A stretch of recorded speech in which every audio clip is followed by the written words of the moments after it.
Welcome to the Trophyz and Medals podcast, where we discuss sports, fashion, music, and entertainment. Where trophies are temporary and medals are forever. What side are you on?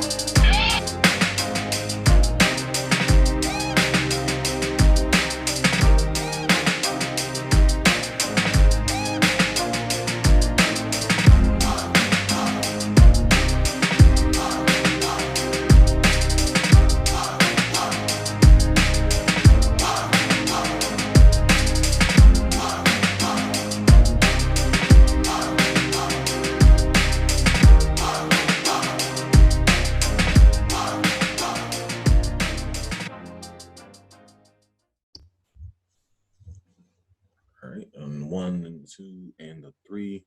Welcome back to the Trophyz and Medals podcast. It's your boy Batman. We got Tony Love and EbbtideKing in the building. What's good, fellas? Doing all right. First thing first, of course, we're going to talk about Sunday's football games.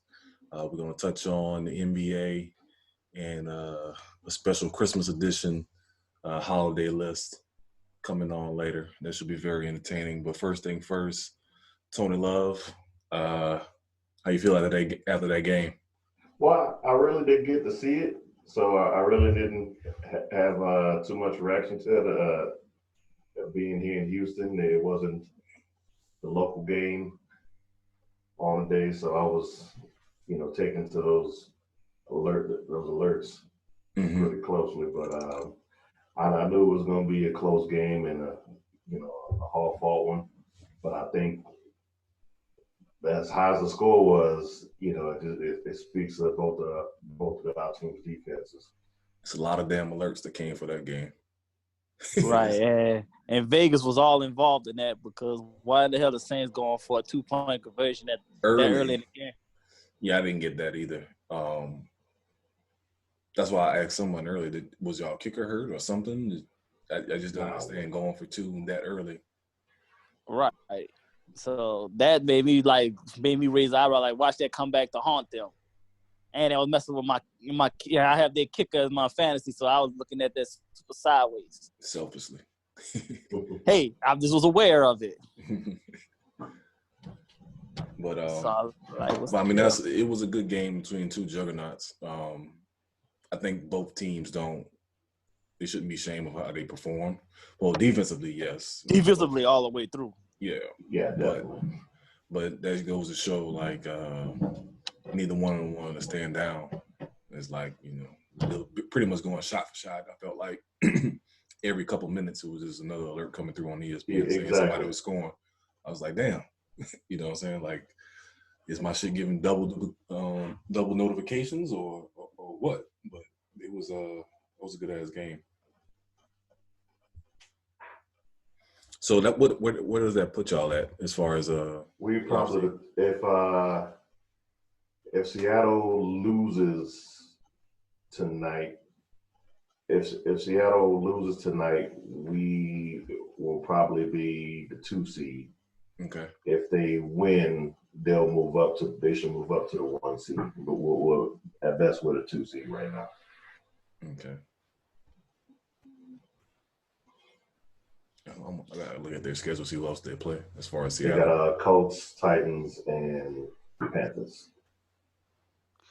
And I think 2 of those games are at home. Yeah, Colts and Titans, I think both of them are at home. No, y'all play us in Tennessee. Oh, in Tennessee? Oh, okay. Yeah. Because I was just looking at that because we played the Texans twice, and then we got y'all in between those games. So we really need to whip y'all ass. Because, technically no. We really need to beat Texans twice. I think if we beat them both games, I think that guarantees us the division. But at the same time, I also want that win too, just in case, as far as getting the wild card. Because we can lose, say we go 1-1 against the Texans, we can still beat y'all and be in a wild card position, depending on what the Steelers do. So it's running a little too close for comfort. We definitely need to beat them damn Saints. And I hope it snows, rains, or whatever it needs to be. I'm just happy we're not in that damn dome. Yeah. But speaking of the Titans, thank you to Raiders for collapsing. He was looking good the first couple quarters. Particular person in this group here may be disowning. I ain't no maybe. Ain't no damn man. Oh, it was disowning before the game even started. Going sit my running back down an hour before the game at 2:00 instead of at noon, so I could have fixed my lineup correctly. And why sit him down? He has a shoulder injury. He has a fractured shoulder, and he's been playing with that since week 7.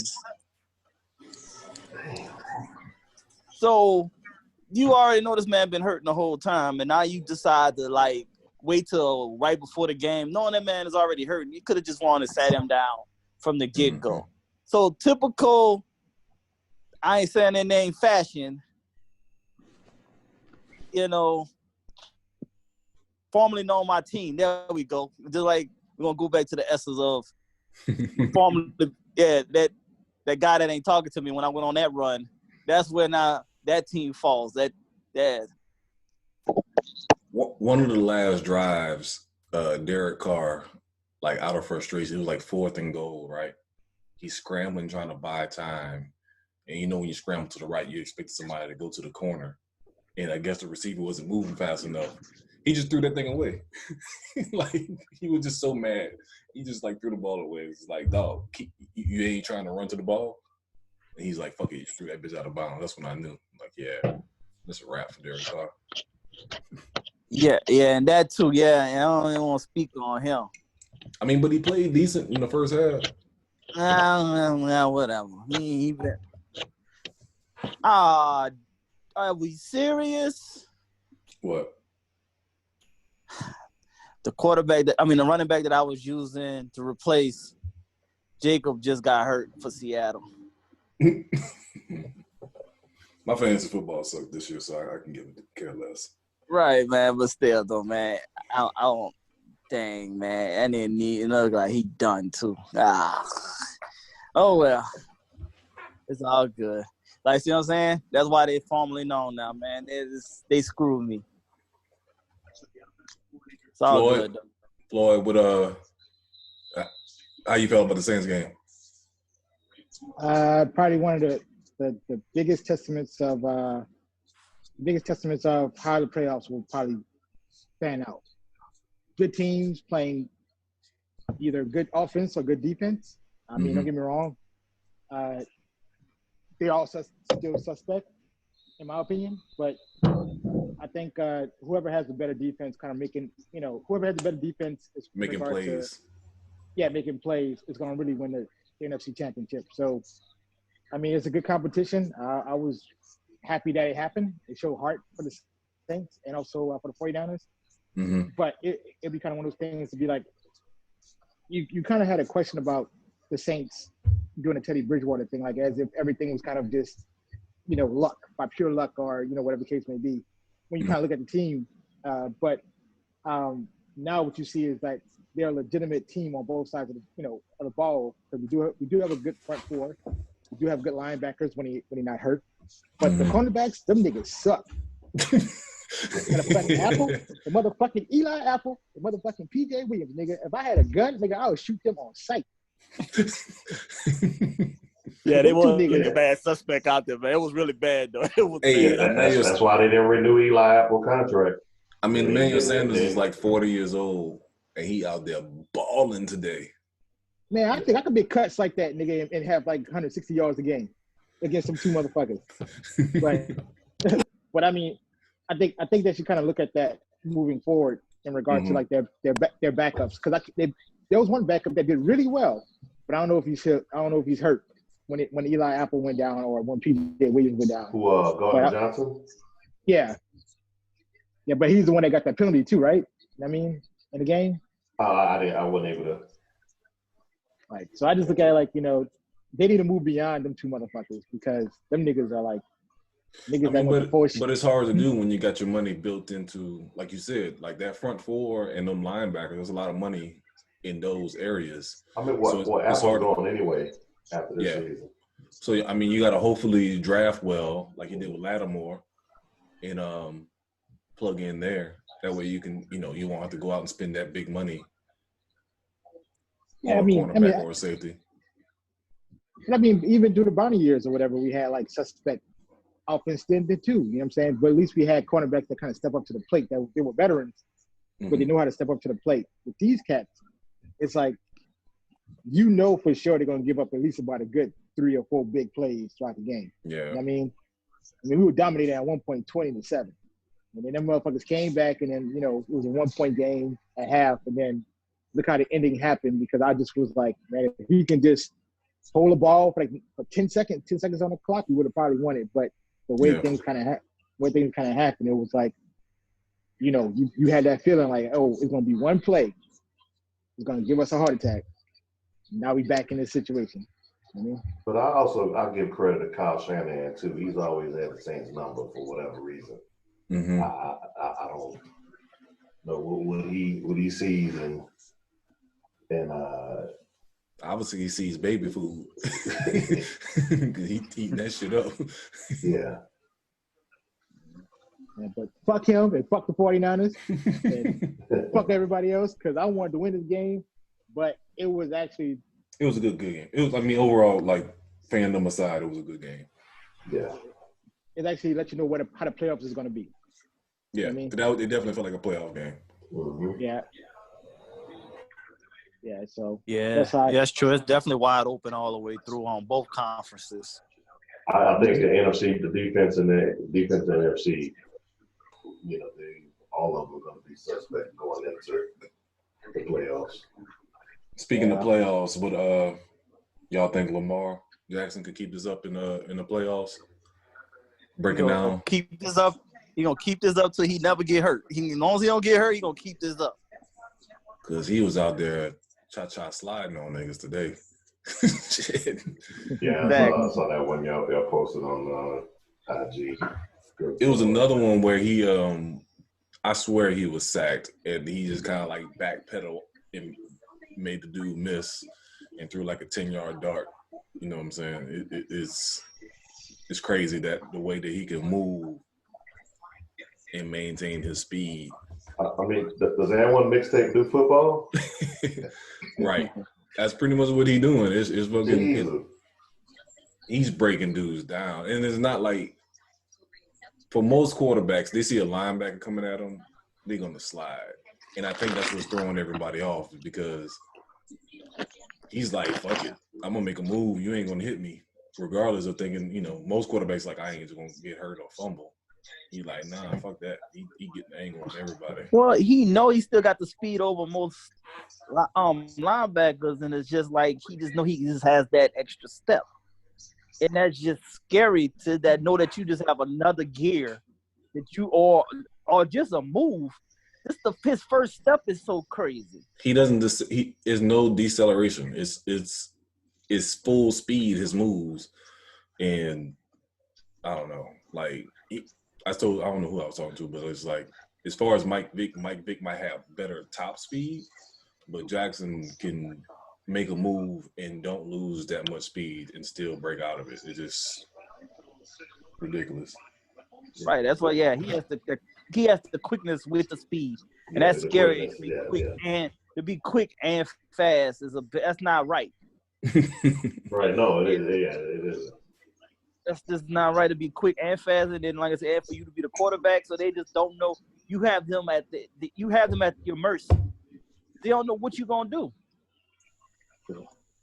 This is two back-to-back weeks. He has made cats fall out the sky. Touch turf. Like they there, and then all of a sudden he do a move, and they just like, oh, where my ankles go?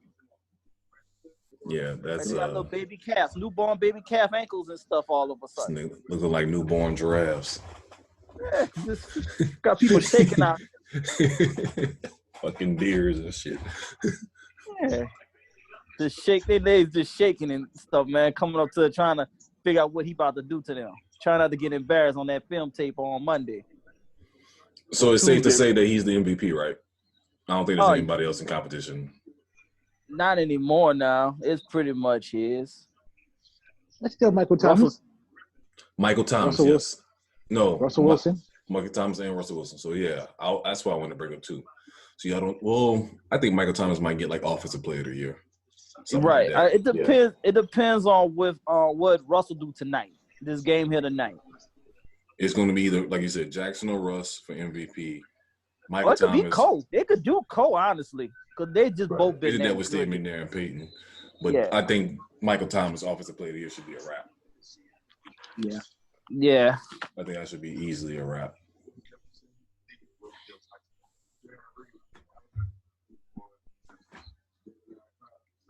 But what y'all think about I know Floyd gonna have to have some comments on this. What you think about Panthers firing their coach? I know you kind of touched on that previously in the previous episode. That, like I said, that's probably like the biggest mistake they'll ever do, because regardless of how you look at it, you know, you can always kind of interchange players off potential, but coaching, you know what I'm saying, that's kind of like one thing that, you know, you'll see them pretty much kind of progress over 3 or 4 coaches over the next 5 years looking for that replacement. Because he's going to go, don't get me wrong, I think he's going to go to like the Jets or, what's another team? He won't go to Jacksonville. He won't go to Jets. Maybe Jacksonville, because the Jets just hired their coach, and they're going to be stupidly keep him longer. No, they're going to fire. Jets are going to fire their coach. Or you think they're going to fire him already? Yeah. But here's the one problem I had with the firing. You know, he said he want to, establish that Pittsburgh culture. And Pittsburgh don't fire their coaches. Yeah. That's the one thing. Well, he was hoping. Right. That's what that was. Yeah. But I think do you think with him getting fired, it was partly because maybe Rivera wanted to keep Cam and the Panthers wanted to move on from Cam? I think that's a possibility. Possibility. I think that's what it definitely was, because even all the thing that Rivera said too was he said that a lot of the upper management didn't like the fact that he brought his family around a lot. Yeah. You know, and he was saying, I'm doing this to show. No, they're like, no, the coach himself was bringing his family around all the time. He would have his wife and kids come out and spend, just come to the facility, spend time at practice, all of this stuff. And he was saying, all he's trying to do is to show a coaching to these guys how family still comes first. And keep them in the mix, stay close to your family. But he said upper management wasn't liking that from him also. Because that's messed up, because they big on family, because Sam Mills is an assistant coach. Sam Mills' son. Yeah. Right. So that's what I'm saying. So that man, so he's big on that, but they didn't like that atmosphere that he was doing with that. But he's like, I'm trying to show my players to make sure you always keep family, close and be close to your family. I think that's kind of stupid if that's the case. It's fucking. Well, that was actually came from Ron Rivera himself. He said he heard the rumblings.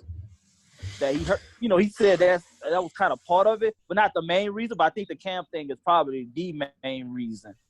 Yeah, I mean, they always come up with some type of lame excuse when they want to make a move. Right. Stuff how you get fired on your day?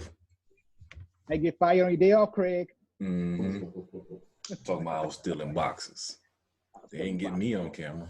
You're doing a good job, but we're gonna let you go. So yeah, that's the like you said, it might be some of that bite them in the ass long term, where they can't find that next guy. That next guy, exactly. Well, I think. Go ahead. I think he should go to Tampa Bay. This will be petty. Well, he ain't going there. Bruce Aaron got that locked for right now. He pulling off a miracle right now with Tampa as is. What miracle? Dude, they already, they won again, man. They're on 7 wins? Yeah, they really should have like three wins, Yes. So. So like they 7-7 right today. now. Yeah, he had 3 picks, but he had 4 touchdowns too. Yeah. He was somebody I'll be listening to on podcast that he's the most exciting football player in the league because you never know what you're going to get. But you know what? I kind of feel for Jameis on that because that's the same thing Brett Favre would do. Yep, exactly. Yep. He's like so the black Brett Favre. Ridiculing this one man for putting up big numbers and having a couple of turnovers and turn around and shit on him. But so yeah, I mean, Tampa Bay definitely shouldn't have half the wins they have right now. Right, yeah, they 6-7. I meant to say they 6-7, but like I said, that's like I said, that's 3 games more than they should have had already. So he's pulling off, man, and to go and then beat the Colts on top of that too. Mm-hmm. So now he's doing they Bruce Arians. Well, now I ain't gonna say Chicago. I'm about to say Chicago might think about it, but they need to fire their GM. That's who they really need to fire, their GM. That's who they need. Yeah, definitely need to fire their GM than anybody else. Like you said, Jacksonville definitely gonna probably be firing their coach. Your boy in Atlanta should think about Atlanta should be gone. Yeah. Yeah. Well, maybe Atlanta. You never know. I think he'll go as Rivera go as a coordinator first, and then so I don't think it'll be next year. I think it'll be the year after that or 2. Maybe just take a year off. Yeah, I think a lot of times they do that just to get that pressure. Is the pressure of being a head coach is a lot on you. So to get that break and that breather, go get that ESPN check. Yep, you know what I'm saying. ESPN, CBS, or whoever, and take that break. Fox. Yeah, just take the little money. Fox. ESPN will piss you off. True. That's true too. You're talking about the same thing for 12 hours. Right. Yeah, that's so true. So yeah, maybe like you said, well, like I said, he's gonna get that little extra check and everything, for that year, still get well because he wasn't finished with his contract, so he'll get that on also. So yeah, though. So he'll be all right. He gonna get another gig, that's for sure. Oh yeah. Most definitely. So speaking of commentators, so going back to Lamar Jackson, so the whole what's the guy for the Niners? I don't remember. Yeah, the guy for the Niners. The whole reason why he's good at play action because of his dark skin. I'm not even upset racially. I think that's just one of the most dumbest comments ever, due to the fact of some of the darkest quarterbacks we had in the league that were trash.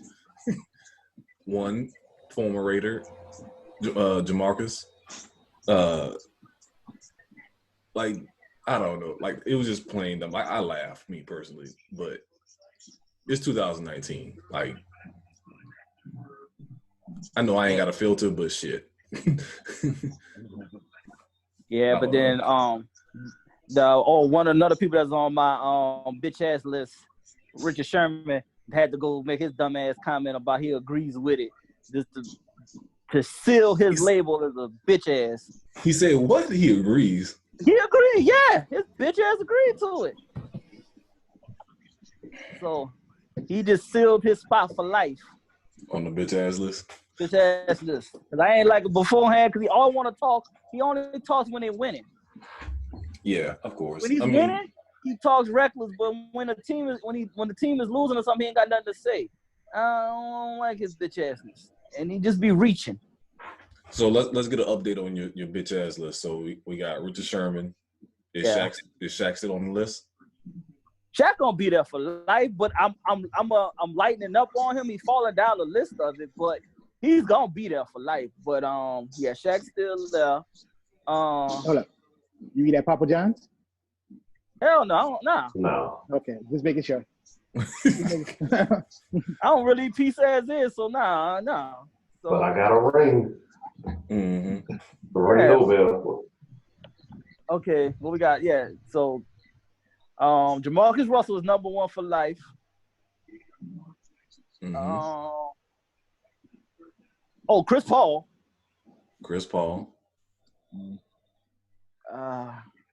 Let's see, who else in sports that's on my bitch ass list? So Chris Paul, Shaq, Jamarcus Russell, Richard Sherman. Yeah. It's somebody else. It's somebody else is missing. I'm trying to think what's Dwight Howard. Yeah, yep. Definitely on the bitch ass list, no doubt. Even though he's performing well, he's trying to make it. He's on the bitch ass list because of the fact he talked all that shit, talking about how much of a Christian he was and all when he first came to the league. I said, oh, you about to find, you gonna fall into that rap horribly. I ain't even gonna fall that deep around here. Oh, he went way left than I thought he was gonna ever go. But hey, it is what it is. Boy, I saw the bitch-assness coming though a mile away when he ran. They were trying to be that Bible thumper, and I saw it coming. I said, "You trying to be a Bible thumper? You ain't AC Green. Only AC Green, the only sports history that's ever passed that plateau. Other than that, you ain't never." I said, "You ain't have no chance." AKA Blue Balls champ. Yeah, so ain't nobody gonna ever top that. So I knew he was gonna fall horribly. And he from Atlanta? Yeah. Oh, so we knew that was gonna go left. So yeah, that's right. Yeah, so that's the top 5 for sure. That's top 5 right there. And I'm just surprised he came out like that coming out of Atlanta. Yeah. So he's still suspect gay to me. Oh, more. Oh, probably so. Oh no, yeah, that too though. But you foul when you knock up a gospel singer and you don't marry her. You foul. You going to hell on a rocket. Hold up, well, by poll, you can participate in that. How many of us fucked a couple church-going women that you know that was like in positions or daughters? Whoa! Let's change that subject right now.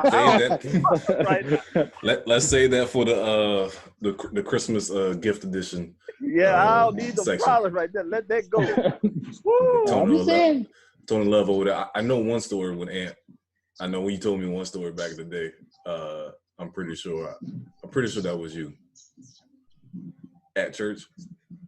At church? Or on the church grounds? No, not on church grounds. School grounds. Maybe it was school. Yeah, I deflower the preacher's kid. So hey, I need to relax. Oh yeah, you definitely need to relax. On that note, I say, yo, relax. I don't need them problems. Don't bring that energy up. I've already been told enough. I will be there, so I don't need no extra clarifications. All right, so on that note. So moving on to the NBA, a few things we want to touch on.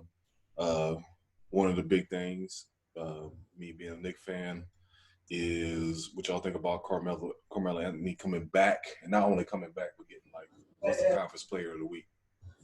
It's a good look, man. Yeah, it's definitely great. I think I think the year off probably did him well. Yeah, I think it saved his body. Saved his body and mentally, both. So I think that really helped him out a lot. It humbled him a lot, also. I think, So that's the biggest thing. Yeah, and I think that was another thing also. But he playing old Melo ball, but just like it's like old man Melo now. He just knows how to balance it. Now he got a little beside himself in that first game against the Pelicans when trying to jump. Talking about Jackson. Yeah, I'm like, whoa, now. Wait. That kid looking like, what you doing, old man? I didn't jump out the building. I didn't been there. I've been there. How can I put it? Sometimes, well, this is the first thing. One, it was a matter of he was trying to draw a foul. That's all he was really worried about. And then two, he was trying to make a statement like, nigga, I ain't washed, pretty much. Yeah, so, but he land all in that kid like stomach. That kid jumps up there high, like, damn, what are you doing? But a couple games, but I know he shouldn't have did the first game. But then a couple games later, he went baseline on somebody. And right. That's what I said. Right, I said, okay, get your legs under you first before you try some recklessness like that. That's all I was just thinking. But it was cool though. But I was like, you wildin'. at the same time. Come Relax. on, man. Yeah, we're like, I need you calm down, man. Man, your contract ain't guaranteed, brother.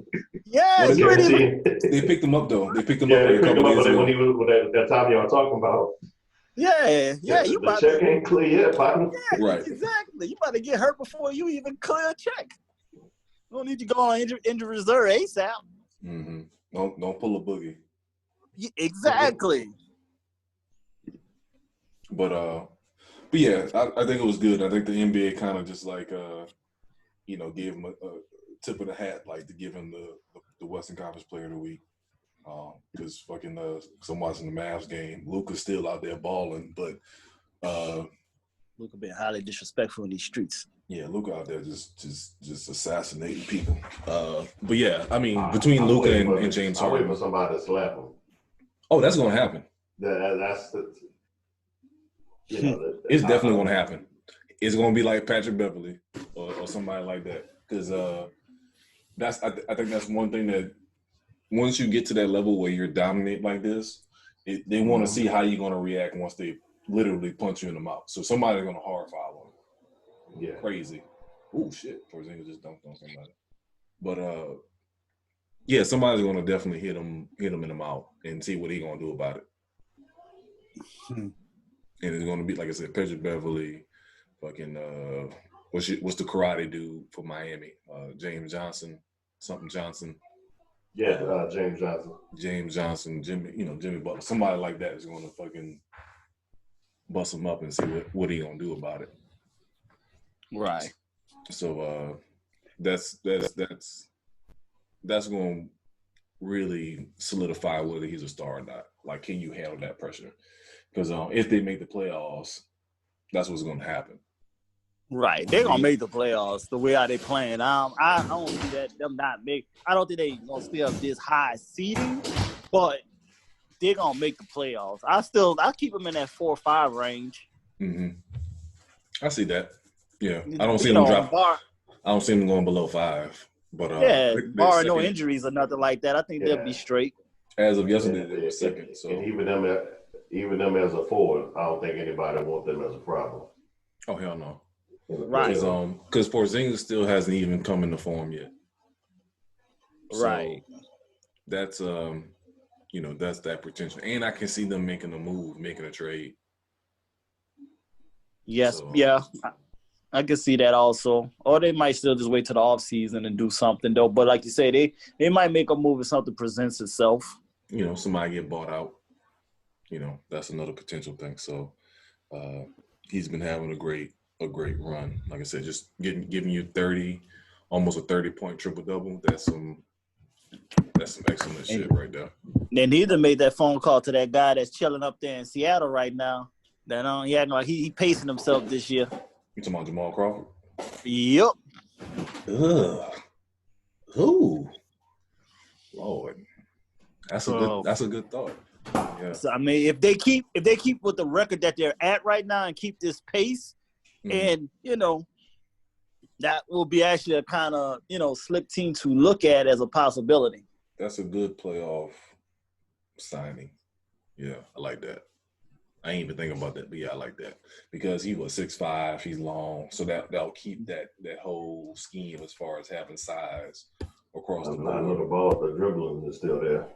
Oh yeah. Oh, the dribbling and the jumper is there, so he's straight. That's all. He just pacing. I just don't think he want to play the whole 82 games. I think he want to wait to probably. Yeah. I think he's pacing himself now so that he don't even got to play the whole 82s no more. But he definitely want to get that last run, and he gonna go. This is a pot going there, but then he's gonna go to a contender that's gonna. He feel like it's more of a contender, which I still think the Lakers is probably the still prime destination at the end of the day. But other teams could offer him a little more money than make him raise an eyebrow though, at a prorated amount. Yeah, you think he'll be able to fit in with the Lakers? Hell yeah. Coming out the bench. Yeah, he coming out the bench. And catch and shoot and, coming out the wing and playing off LeBron, like, hell yeah. Yeah, so that's like I said, that's right up his alley. So it wouldn't be a far reach at all. I mean, yeah, Jalen Rose brought it up today. It was like he averaged 34 points in April last year, or last season.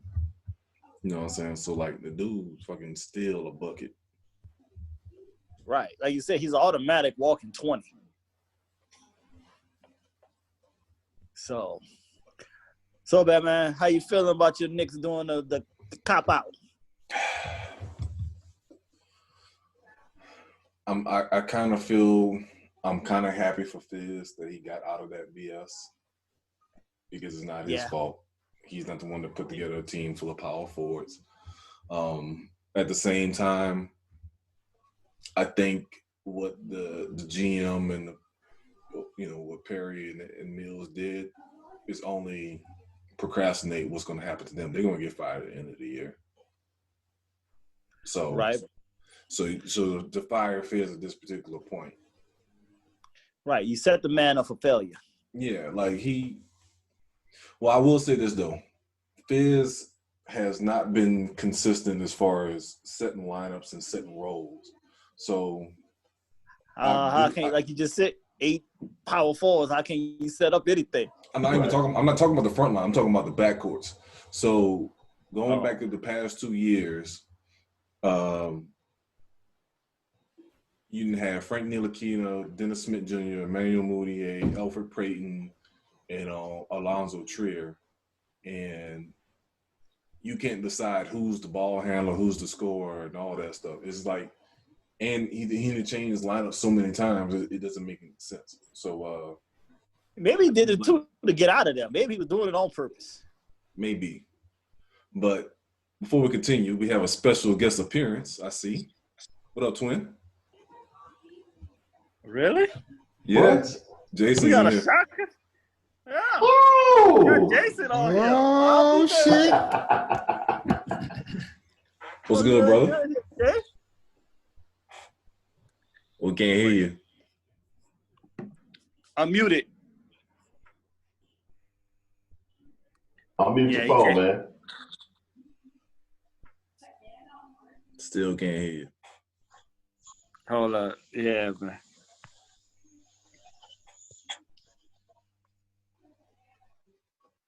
Let's see.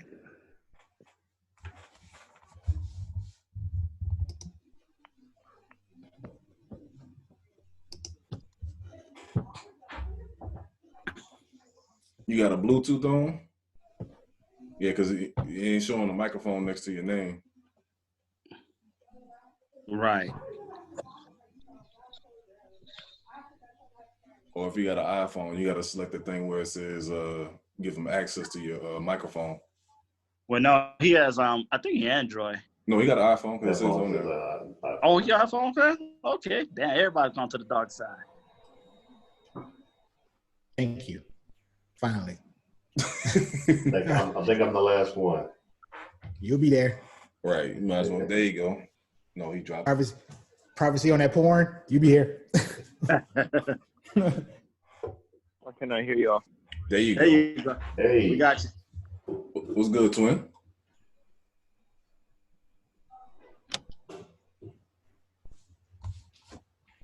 Can you hear us now, Jason? There you go. Welcome to the podcast, man. Hello? You got like a delay.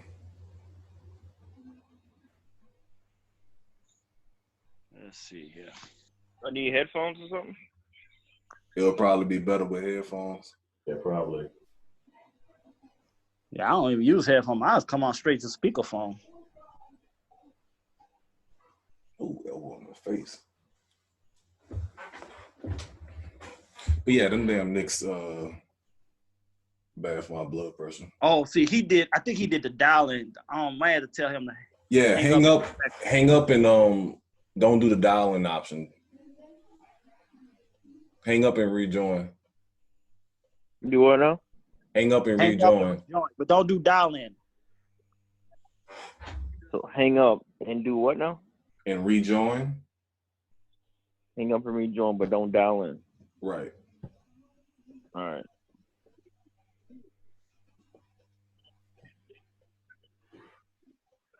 Yeah, because his say phone, and that's why he can't hear us. He had to put it on his ear, and he'll be fine. Yeah.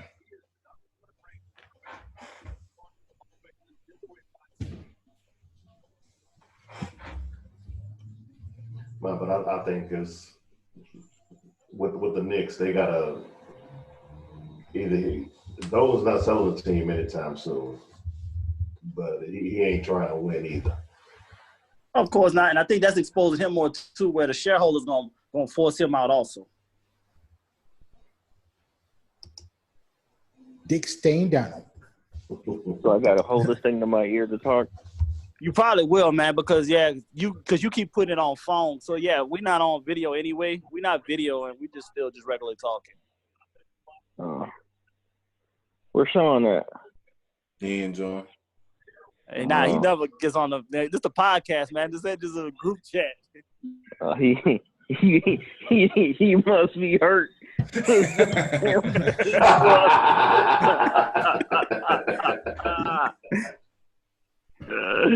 This nigga sent me a hype video last week. Like, you took a hype video?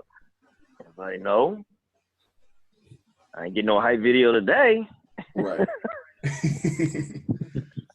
It was a good ass game though, but yeah, he probably. It was a good game. Yeah, I know he drove. He ain't really saying nothing in the chat all day, so I ain't Yeah, even he been realize it now you just said that. Yeah, He ain't put nothing in no group chat. Nothing. Yeah, he'll be all right though. Oh yeah. He'll be all Well, right. yeah, then okay then. All right, man. Hey Jay, now we on our NBA segment, but our next segment gonna get kind of reckless. Now you tread lightly. Yeah, you just witness. No say nothing. You said nothing. We don't need you saying nothing. So, the other thing I want to talk about NBA as far as I know we was talking about Luca. So what y'all think about Giannis? Y'all think he's gonna be back-to-back MVP? It's looking like it. God. It's looking like it, but somebody gonna have to punch him in the gut, man. He getting highly disrespectful in these streets, man. He can't just be dunking on people the way he dunking on them. That's why Detroit had to check him. But who gonna do it though? Like, ain't nobody match up with this dude. Like, he's really I forgot who said this. He's pretty much a skinny Shaq. Like, this nigga out here, skinny Shaq that's shooting jumpers. Embiid to probably do something, get under his skin. Embiid, Well, that's just getting under his skin. We need somebody to physically take him down for a second. That ain't the league no more. Because when he dunked on my Knicks the other day. Oh, God, yeah. Like, Julius Randle ain't no lightweight, right? Like, Julius Randle pushed him with two hands in the chest, and he still bodied this dude. Like, you can't do nothing, especially when you get a full head of steam. You might as well just get out the way. Yeah, It's either a hero or a spin move and a dunk. Yeah, it's highly disrespectful. And now he's shooting threes, making multiple threes a game. That's an ass whooping waiting to happen. I don't think like we were saying with Luka, somebody punching him out, I don't think anybody is skilled and strong enough to do that with Giannis. Because, yeah, they might have somebody that does it, but they're going to be a trash player. All they're going to do is get kicked out the game like your boy did last year, Jared Dudley. Right. Yeah, true. You know what I'm saying? Like, but when it comes to a matchup, ain't no small forward strong enough or power forward, and ain't no center quick enough to stay with him. Yeah. So this is all true. He it's crazy that he's even better this year. So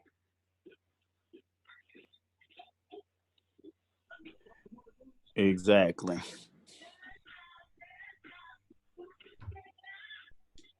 But what y'all think about the Pelicans though with Zion? You think they playing it too safe or? Nah, send him for the rest of the year. I don't even want him out there. I need Gentry gone. What? He's still out with that knee injury? Yeah. Yeah. Just let it man. Mm. They only got 6 victories, and them cats is out there playing with no more urgency. They have all checked out. No, I don't want Zion on their court at all with this type of foolery. They need a head coach. That's a head coach. Gentry is a glorified assistant. Oh man, I ain't think you said that, but I mean, I kind of get it. But who are you gonna replace him with? We getting Fizz there next year. Man, I might lose my mind if y'all fucking take my coach. So that's what we gonna do. We just gonna let's go ahead on, sit him down for the rest of the year, get that high draft pick. We use this stuff around. We round and go get that EbbtideKing and call it a day with Fizdale, Zion, Jackson. I want Ball gone because he just stay hurt. I don't want that. He gotta go. He wasn't even hurt. He was sick. I don't give a rat's ass. Whatever. He gotta go. What about Brandon Ingram?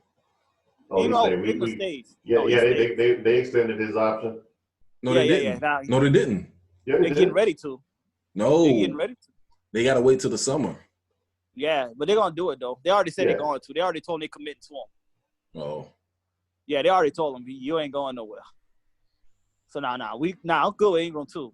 I think he might be an all-star this year, like on the borderline of being an all-star. He should be. Yeah. He's been balling out, so he's doing his thing.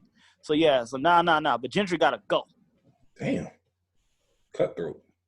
I've been saying that from day one anyway, man. I've never been a Gentry fan. I respect his mind offensively, and like I said, he's a great assistant. So you think he's just pretty much like an offensive coordinator, basically? Yes. Yeah, he just don't have a head coaching ability. That's just not him. I can see that. I can see that. Because that's pretty much what he was in Golden State. Yeah. Right. So that's what I'm saying. Great mind offensively, but just keep guys motivated, hold them accountable, things like that. That's not his forte. So that's why he gotta go. And now the Fizdale in these streets now, you got probably meant to make that happen. So we'll finish him up for the rest of this season, but I wouldn't play Zion at all. There's no reason to. If they were at least close to 500, then I'd be like, okay. Then you can push for the playoffs, yeah. Yeah. So, but 6 victories, are we almost at Christmas? Nah. Damn. I wouldn't games? do it. Yeah, they're 6 and 14, I believe. Yeah. So you think they well, you said you want Lonzo gone, so you wouldn't take LaMelo Ball? Hell yeah. So how you gonna get rid of his brother but still draft the younger brother? Hey, that's how life goes, man. That's easy. That's what he said. Hey, you acting like that's a difficult thing to do. I know that's your brother, but yeah, I'm sorry. Your brother ain't cutting the cake right now. We don't need 2 of y'all. Oh shit, Luca might hit a game winner. What you gonna do, Luca? So nah. No, he missed it. Yeah, he missed it. Yeah, but like I said, I can't. No, that's easy to do though. But I mean, especially you get LaMelo and Zion together.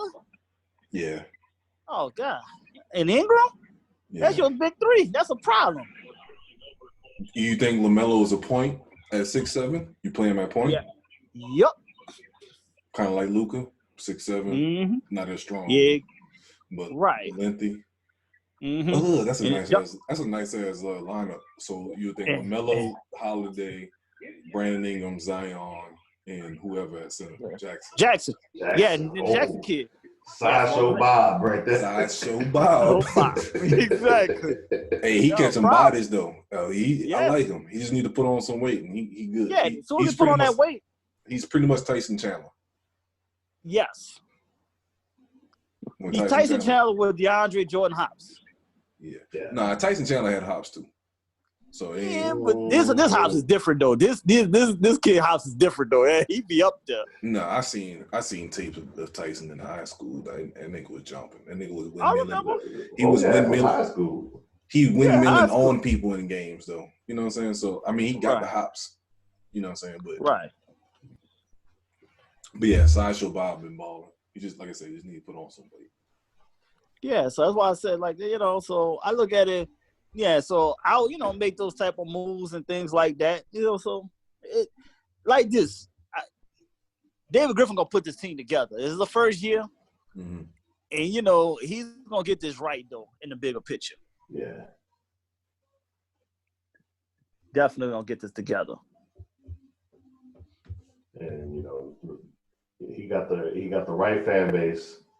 Mm-hmm. That's gonna be behind him, and I don't know if they're gonna let Zion sit the whole year. That's kind of tough. I guess it's a tough call. I know it's a tough call. I know they're not gonna do it, but I want them to do it though. Just go ahead and get him conditioned right.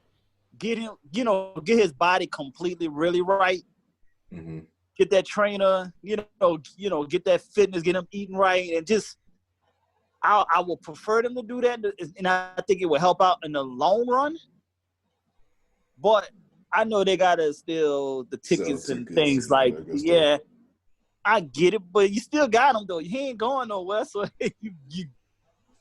I was looking at the big. I see just the bigger picture, and I would just sit him out and let that body completely heal, and get some of that weight off of him too at the same time. So. That's how I look at that. All right. So, with the holiday coming up, I thought it was essential to touch on the topic as far as what the season is about, as far as giving more than receiving. But at the same time, we have some people that be in certain predicaments and they may not know what to do. So each of us has made up a top 10 list of the best gifts to give to a side chick, to the lady that, in my new edition voice, you know, she's not your type, but you still want to give her something. So first up, we want to go with Raheem Godell. I want you to go over your top 10 list and what you had on your list as far as the type of gifts you would give to such a lady. Long time ago. Long time ago. Okay. All right. Number one would be food. I said you can DoorDash her some food if you ain't got to go see her, but you can definitely go make sure she eat some rallies on this fine Sunday afternoon. So you could definitely DoorDash her some. Number 10, deliver some food, DoorDash, Grubhub, do your thing. Number 9 would be take her out on a real date. I ain't saying nowhere perfect, but the hole-in-the-wall spot in the city is always a perfect spot. As long as everybody like 20 years older than you can't get caught up. It's what it is. Facts. Right? Number 8 is give her some hair and nail money. That's a pretty much, you can just shoot her a good $40, maybe $60. But you could just tell her, hey, look, you know, I need you to get your hair and nails done, you know what I'm saying, because it is what it is. Number 7 is bill money. All these bitches be broke. They always, it's the fucking holiday season. Always complain about how hard it is to be a single mother. Fucking be a single father. You know how it feels. So, you know, their light's about to come off, or something's about to come off, or they need grocery money. That bill money is there for you. If you're a little festive, you can always plan a side chick vacation. I normally say that the safest place to do that is always Galveston or New Orleans. You know, places that we've been to before, like Mobile, Alabama, Alabama. Yeah, that is very true. That is very true. So it's Galveston, New Orleans, Gulfport, Mobile, and if you feel like she's actually a long-term one, I say Pensacola.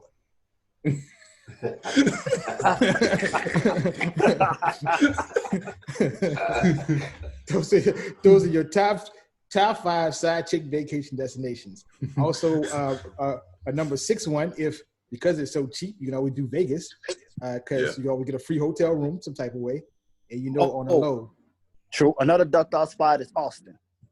Yep, Austin, Texas. Yes. Don't hang out on 6th Street though. No, Yeah. don't hang on. But they got a lot of ducked off spots in Austin. Yep. Mm-hmm. Let's see. That's a good 6 and 7 runner up. I want to say number 5. Buy her kids a gift. I say go to Five Below. You ain't got to do nothing special. You know what I'm saying? you can go ahead and get them that little cheap toy truck or whatever for like $4, and let the kids know that you care about the side babies. Number 4 is Fashion Nova. Every bitch love Fashion Nova now. That shit is like the most fucking ridiculous shit I ever seen is Baby Rave, but hey, we here. He said Baby Rave. But we here, you know what I'm saying? Like, I don't see nothing quality about it, but it is what it is. Yeah, go ahead and get her nice and dressed up before you take her out. You know what I'm saying? You want her looking somewhat decent because, with the side bitch, you always want to show her assets more than the main chick. You know what I'm saying? Number 3, give her some holiday dick. Ho, ho, ho. Dropping dick off. Bitch, you're not going to get it on Christmas Day, but you're going to get it in between. That outside dick make these hoes sick. So just rest in peace, Soldier Slim. Happy birthday, But holiday dick always kind of shut them up if you ain't got nothing else to bring to the table. See, if you bold, go ahead and see her on Christmas. I always did say after 6 o'clock. Whenever it gets almost dark, pull up for like 30 minutes, say hi. You know what I'm saying? Drop off the side baby gifts. And the number 1 thing for the holidays is always give her a card and $40 because you just lazy as a motherfucker and CVS be open. So that's my top 10. All right, good looking Raheem Goodell. I see a trend here, the whole $40, but we'll continue with that. But nigga said, this nigga said Fashion Nova, you don't see the quality. But they gonna love it though. That's all that matter. What Manny first said, if you like it, I love it. Yeah. So next up, we'll go with Tony Love. Hit us with your top 10 side chick Christmas list. I took this on the condition I thought that the spending limit was $40. So all my. But that actually does make sense. You definitely want to budget on this. Yes, because $40 does not raise eyebrows. You can excuse that somehow. So I had number 1, just give it a $40. Off top. Merry Christmas. Bitch.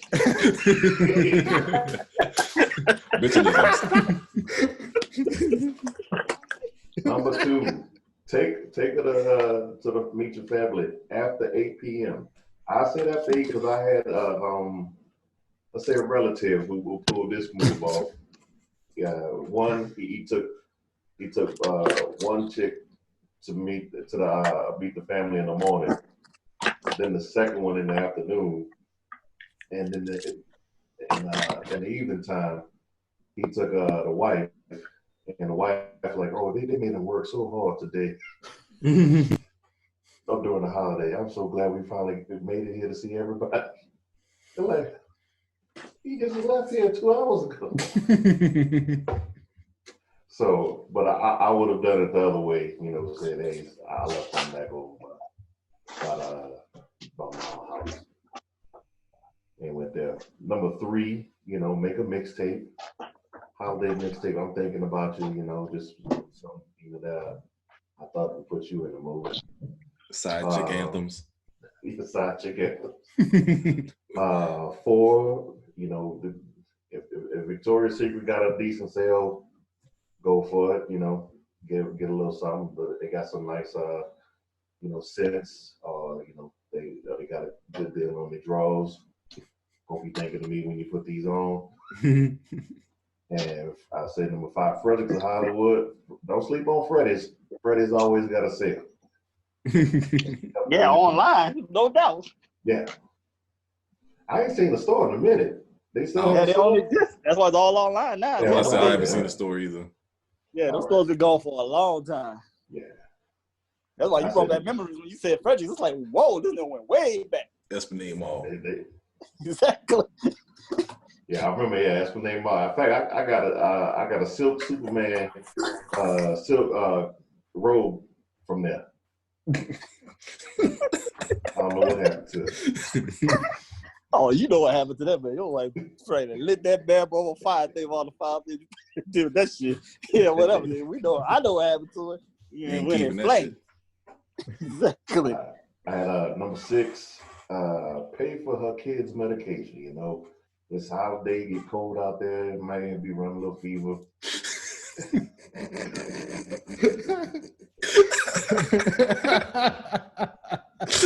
I know you going through it. Hey, little man, need a little. Take care, little man. Take a little music next.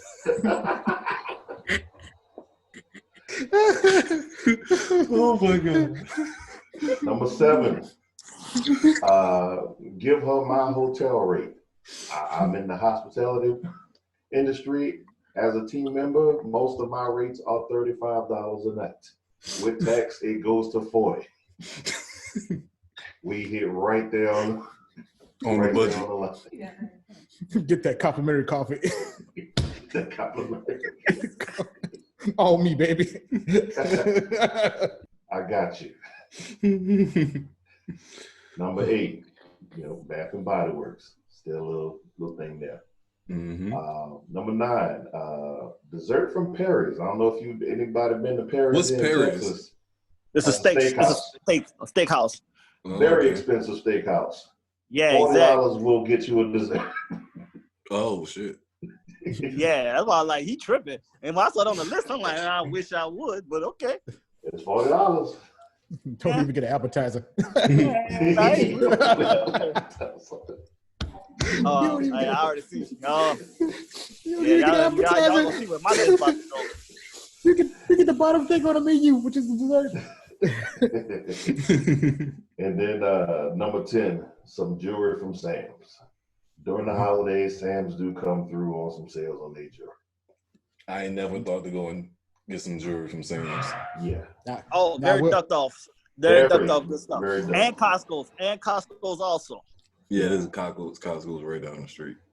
I will say, in my first marriage, I did spend $223.94 on a wedding ring from Sam's. That's all she got. That's not a surprise. And she still got it. Not a surprise. And that's my top 10. So back when my whole club was active.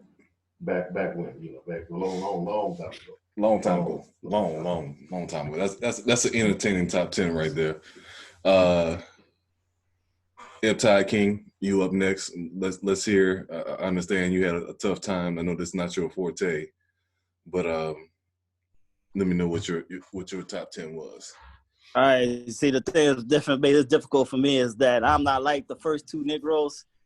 I don't like dealing with multiple chicks on that type of level to have like a main one and a side. Monogamous. So I like this. It's hard enough to even get me to sign up with someone. So this basically my list is based off of the chicks that I think I like, but they ain't gonna get the full chance.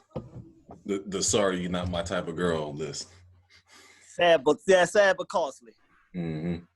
So like this. So basically, number 1, I'll It's meet up not with you your at looks. Well, number reason now another thing off of my list also too is, hey, I'm out here in these streets single, and I guess I pay child support, so I ain't spending no money like talking about it. So I'm treading lightly to stay afloat just on my own. So we gonna do everything on a budget.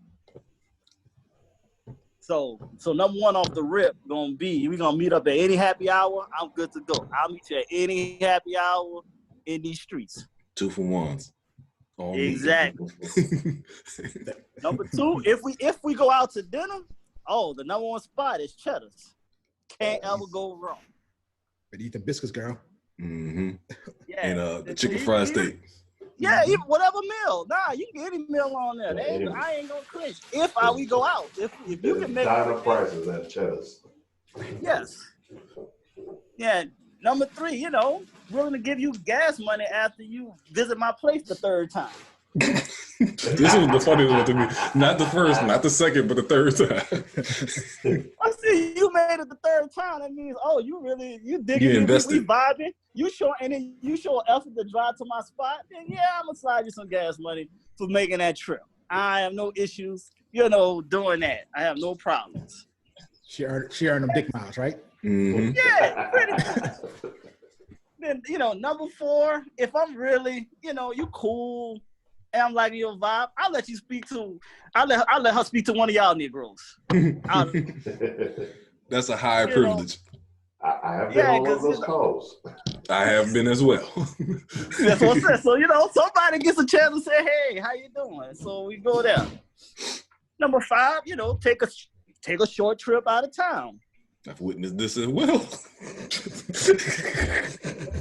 Exactly. She's like, hey, I've hit Austin, hit New Orleans, Shreveport, where the Wing Stars at, the casinos, little short trips. I do that in a hot minute, no problems. Number 6, go to the movies. I have no problem going out to the movies from time to time, if it's a worthy movie to go see. I've had a couple of times I've had to see the same movie a couple of times. It rolls like that. So the cookie crumble, I have to put that good face on the back like I seen it for the first time. The best man. Now this is gonna be one of Anthony's favorites here. I'll go to the mall with you. Oh God. I've seen you in the mall. Yes. I have no problem chilling at the mall with you, as you might spend hours in there. Don't faze me. I'm good to go. I'll participate in everything. I'll help y'all. Well, I'm mainly going out there to help you pick the right clothes, because, if I see you wearing questionable stuff, I'm gonna be your personal stylist on the slick. Mm-hmm. But she paying for it, right? Oh yeah, you paying her own shit now. Oh, now you watch your mouth. Like, hey. I ain't gonna sit there and say every time. It depends on, if it's under 20, I might go ahead on and take care of it. It's under 20. Yeah, I'll make that happen for under 20. But no more than that. Remember, I said I actually take care of my whack ass kids. I pay child support. Fuck, I ain't got no time for all that. I just can't be out here willy-nilly just spending money on heifers. Mm-hmm. See, y'all two niggas that went first, y'all have an extra income in the household for y'all to feel a little froggy from time to time. Well, in y'all past. In your past. Don't mean shit. Don't mean shit at all. Okay. Well, I ain't a team player. I'm anti that.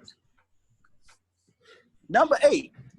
Now, this is letting you know you got a slim chance that you might be around for a while as I make you a mixtape. Mm-hmm. If I make you a mixtape, then that means you actually stayed on my mind enough for me to think about, these songs make me think about you, and I'll just slide that to you to let you know I think about you. Then, number 9, I do the Vicky Secrets. Like, especially after Black Friday, you can't ever go wrong after Black Friday at Vicky Secrets. I got caught on the news with Vicky Secrets in my hands in the mall. I'm like, yo, how did this happen? You lied. You serious? I was in Houston. I was living in Houston, walking in the mall. They didn't show my face, thank God. But I knew it was me because it was my outfit. It was my clothes. I saw it was me. I was like, oh, shit, I just made the news. Scared as hell. And I said, fuck all that. Ain't never going on a weekend. I said, never since that day, I said, I'll never go in the mall again on Saturday walking if I see the news, if I see cameras. Mm-hmm. So I tread like. And my number 10, I'll buy her favorite sweets. So wherever her little sweets that she like while she on her cycle, I'll make it happen. That's extra considerate. Nestle Crunch, M&Ms, you know what I'm saying? Cupcakes, whatever it is, that's the thing. Whatever little chocolates or whatever she likes when she on that cycle, just to let her know that, I know that's that time of the month and I'm good. We good people. We on the same page. This is I'm glad that we made it to this cycle again. And we keep it moving. See, it wasn't that hard. You know what I'm saying? That's you said you had a hard time coming to the list, but those are all legit 10 the items. struggle was real. It was like I said, I still have to sit there and think about it though, man. Because I've been out of the game. I don't be showing no effort, man. I'll be out here just chilling. I'm on my minding my own business tour. Mm-hmm. He said, trying to stay out of trouble. Trying to stay out of trouble, man. Acting like little Fizz. Mm-hmm. Whoa! Don't put me in that category. I don't never go out like that. Like Willie Lump. Yeah, he's feeling bad right now. They talking about she already messing with some other cat already. Damn. Yeah, so he feeling stupid right now. Good old Ratchet TV. That's why I'm happy I don't keep up with that shit. Oh, man, it's good entertainment from time to time, man. It's good entertainment. Mm-hmm. All right, so I got, last but not least, I got my top 10. No particular order. Number 10, I got write/perform a song for you. You know what I'm saying? I'm a music lover. So, like you said, that goes to show you on my mind. I'll put in some little lines for you. You know what I'm saying? Get my little Ryan Leslie on. Well, can you stand in the rain, motherfucker? God damn. You know what I'm saying? Long time ago. Number 9, gift of your favorite cartoon character. Most of the girls I date, they're a little nerdish, so they got some type of fetish or obsession with cartoon, whether it's ticker, stuff like that. So give them a little, wears a little stuffed animal, t-shirt, sweatpants, whatever. Their favorite cartoon character. Them booty shorts. Yep, that too. Ass-tastic. Number 8, get you in free at the Metro. Floyd, appreciate you. You're welcome, bro. Oh, you helped me out a few times, you know what I'm saying? Holiday season, the clubs be popping. Like, oh yeah, you want to, I'll get you in free. You know what I'm saying? VIP, you know what I'm saying? So skip to the front of the line, cuz get us in. Good looking out. So you made me look good a few times. Don't get me wrong, it was always free anyway, but it just made it look free. Oh yeah. Exclusive. Yeah, the perception is everything. Yeah. You know what I'm saying? They appreciate that feeling special. You know what I'm saying? So that used to always be a good look. You know what I'm saying? It made it look like it was somebody.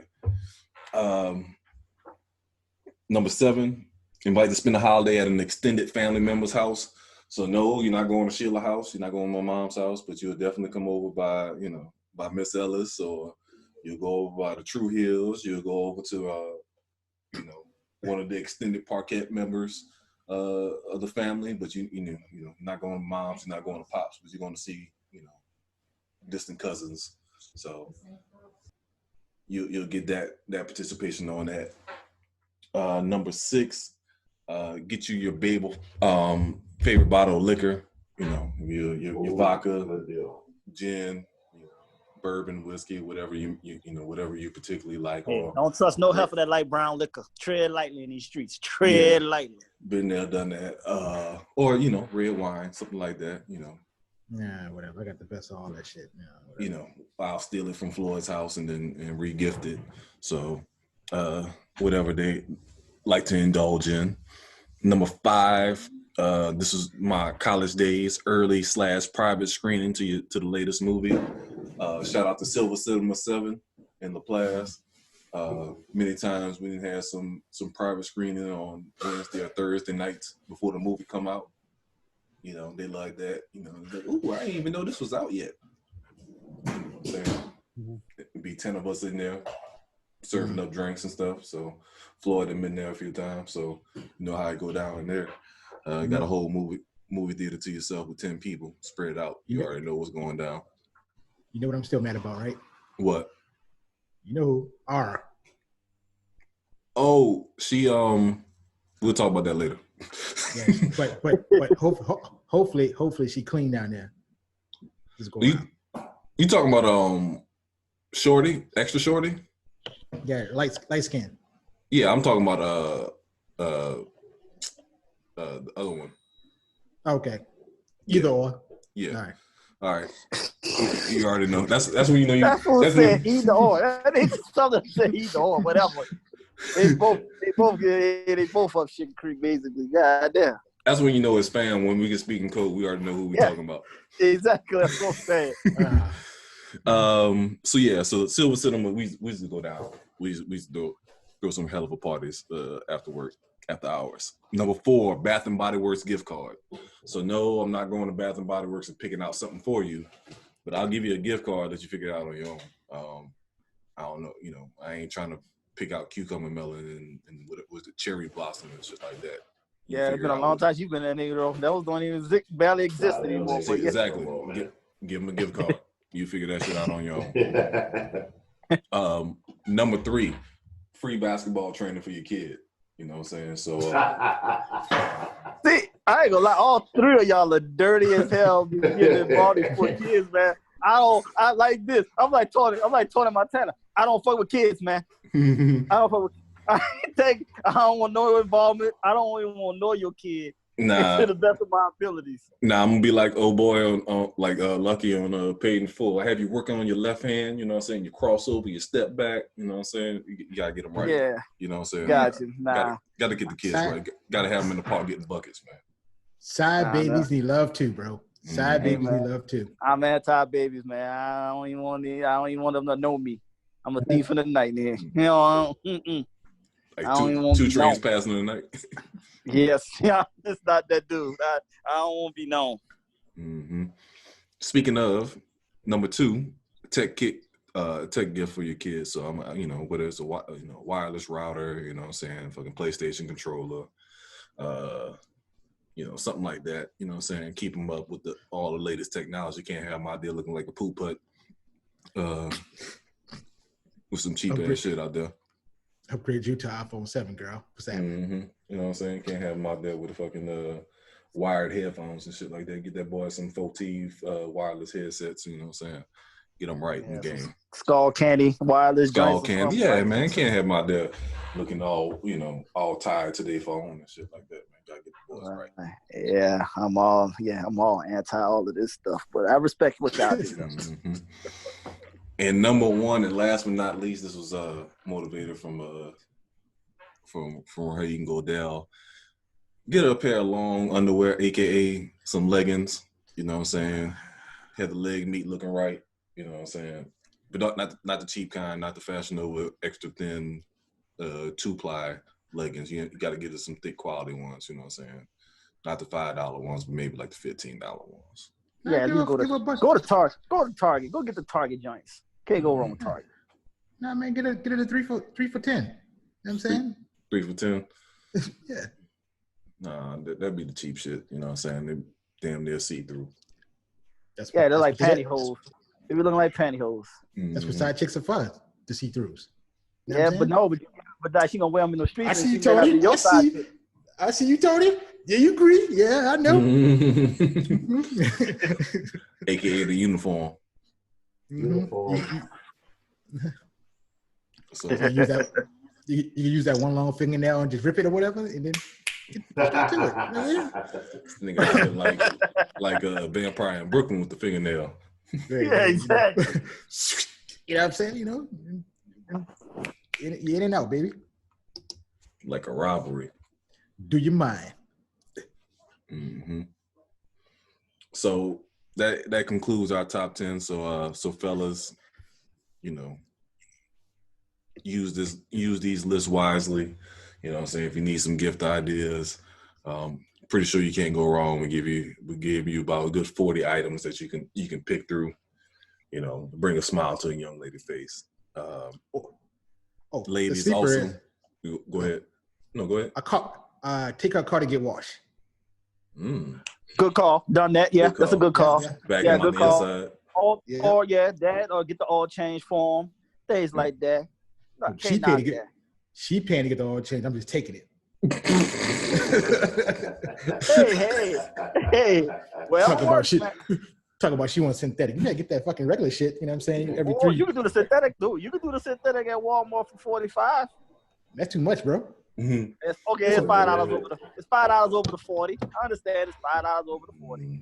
Man, it's a recession, bro. I can't spend that much money. No, stupid. I have done that. I even cop some used tires before. Mm-hmm. A good year, get the oil change to do a free rotation, $34.95. $34.95. $34.95. Dime, $quarter. They hook up with the dude that got all the good sense for like $5. There you go. All right, I'm gonna end it here. Season 1, Episode 8. What's up, fellas? Hey, this is my top 10. Number 10, baking dishes, cookie sheets. You know, she like to cook. Oh, she need to learn how to cook. Number 9, TGI Fridays. Number 8, some floor mats for her vehicle. Number 7, a fitted shirt of her favorite team. Tell her that you're hugging her. Number 6, a bottle of red wine. Number 5, 1 concert ticket. I got the other one. Meet you there. Number 4, kids games, board game, video game. Number 3, monogram picture frame. Number 2, some warm fuzzy house socks for when she off from work, walk around the house looking all stank. Number 1, Michael Kors handbag. Stuff it with some candy, a favorite CD, pretty much anything Beyonce. All right, so now we wrapped up our top 10 gifts. We wanted to touch into this new age of relationships. I think social media has changed the game as far as, one, how easy it is to try to start a relationship, at the same time sabotage a relationship.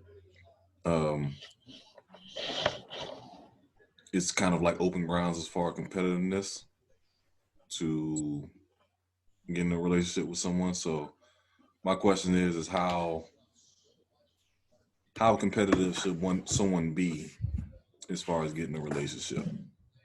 You think some people are missing out because they're not being competitive, or what y'all think about that? Definitely not being competitive for sure. I mean, I think everybody feels like the other person put in more work than they should, because everybody feel like they're worth it. They're the one. So since they feel like they're the one, they, that the other person's supposed to put in all the work to get them. Mm-hmm. Not thinking like, okay, you can't have nobody just chase you and then they finally get you and then you ain't show them anything. Then they realize, wait, you ain't shit because you ain't done nothing. Yeah. I'm like, this is all you bring to the table, and then they realize, they ain't bringing anything to the table. It's gonna fail ASAP because it's not a balance. It gotta be a balance. Mm-hmm. Yeah, everybody don't want to. I think that's also part of the problem too. Like you said, it's like everybody feel that they're the prize. Like, You damn right I'm the prize. Cause I be slinging that Wagner's meat, nigga. Shit, goddamn it.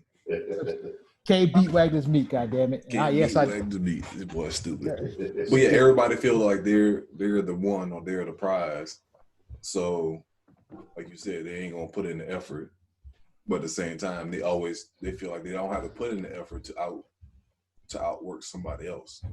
Right. They always thinking they're the only one for some reason. Even if somebody tell you the only one, that's a lie. Don't you dare believe that shit. Like you boo-boo the fool to think that you really the only person that somebody is talking to in the midst of the dating phase. Yeah. Even marriage phase. Shit. Y'all phases. Yeah, every phase, like you said, it's always an option. It is all about what are you doing to keep that person option, not to put that option in place. Mm-hmm. So you should never be comfortable enough of thinking like somebody ain't gonna mess over you. My thing is those people, like everybody has this person on the timeline. You need to stay out my DM. These guys always in my DM, this and that and the other. But yet they're that woman or that man that's single and miserable. So you might be missing out on a great thing, but yet you trying to stunt and flex, talking about this person needs to stay out my inbox or stay out my DM. Like that shit don't make no sense to me. Like they always either single or in a bad relationship. So you telling me that you got somebody that's willing and wants you, but yet you want to flex on them for the It's no challenge. or for Twitter. Yeah. They want a challenge. They don't want something that's easy. It's easy don't feel right to them. Like I think we have all felt guilty to that though. So it's like I don't think nobody hasn't been in that situation. Yeah, we've all met people that was like more focused on us than we were on them, and we just felt it as a turnoff because they were just too damn focused because we liked it, but we would chase the one that we couldn't get our hands on though. Yeah. But I think in the midst of everything, I think the reason why there's a level of misconception because I think today women are less willing to be submissive than men are to their spouses, and vice. You know what I'm saying?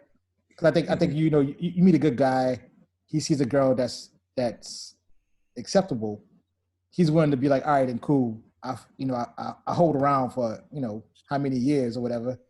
Time for me to kind of like just chill out because for us, simplicity is stability versus in a woman's world, complexity means, complexity means the drama means, complexity means passion, yeah. So it's like, you see like a guy who might willing to try to kind of do the right thing, but he might go into fucking mode because he learned that, for us to just have no, little drama and do our thing, that's hard for most women because most women be like, well, I see my technically I say they homegirls, whoever it is that's around them that's a woman as their competition because they're like, oh, well, Jasmine got cheated on, but, he fought hard to love her.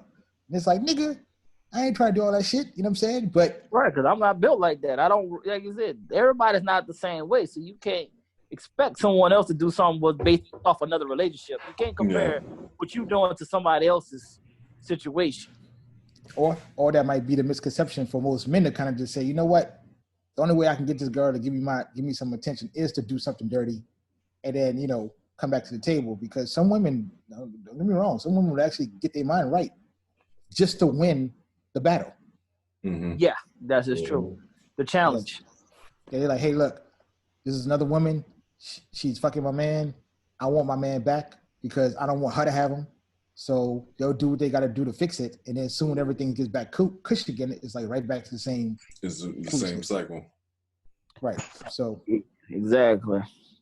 And it's all a competition amongst their friends because their friends is like, oh, girl, my man is, this nigga is choking me and sticking out my ass or whatever. Oh, girl, I don't want to see what that be like. So your normal nigga is probably like, hey, girl, I love you. I just want to make love to you. And she's like, well, I won't get choked and poked in the ass. So she's going to defer off. So she's going to defer off. Yeah, but won't say that's what she want. And like a nigga going to say, no, I don't want, like he going to say, no, I don't want to do that. He's like, oh, I got you. Oh, say no more. And the interesting, even on that level or whatever, because you're so consistent, she doesn't want to do it with you. She wants that surprise. She wants that surprise. Yes, surprise. Right. You know what I'm saying? So that's why I say it's always gonna be a competition because it's always about beauty, it's always about youth, it's always about who had the experience first amongst them versus us. We could be like, hey, look, man, go bitch, tickle my balls and suck me from the back. All right, bro, cool, man. You know what I mean? Right. Trying to see what that feels like. So we like, oh, you just gave me a good idea. Like we just take it as a great opportunity where, like you said, women they felt they left out because, like you said, it wasn't presented to them first.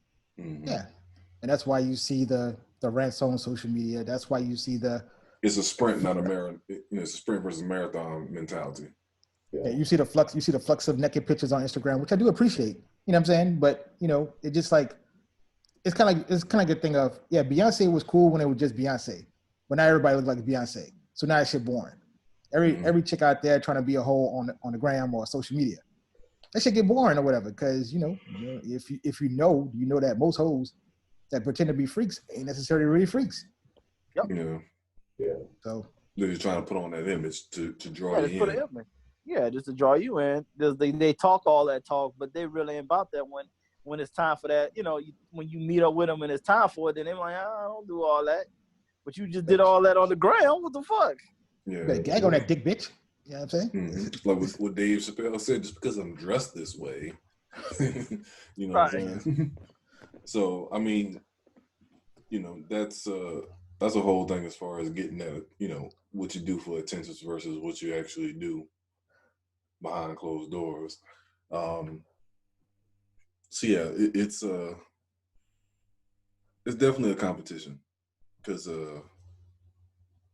competition / bad decision making skills. Yeah, every woman wants to have that quick or to be that I made him do this first and all that and this and that and the other, but they don't look beyond that. Look at the long term. You know what I'm saying? It's called the bad bitch syndrome. Yeah.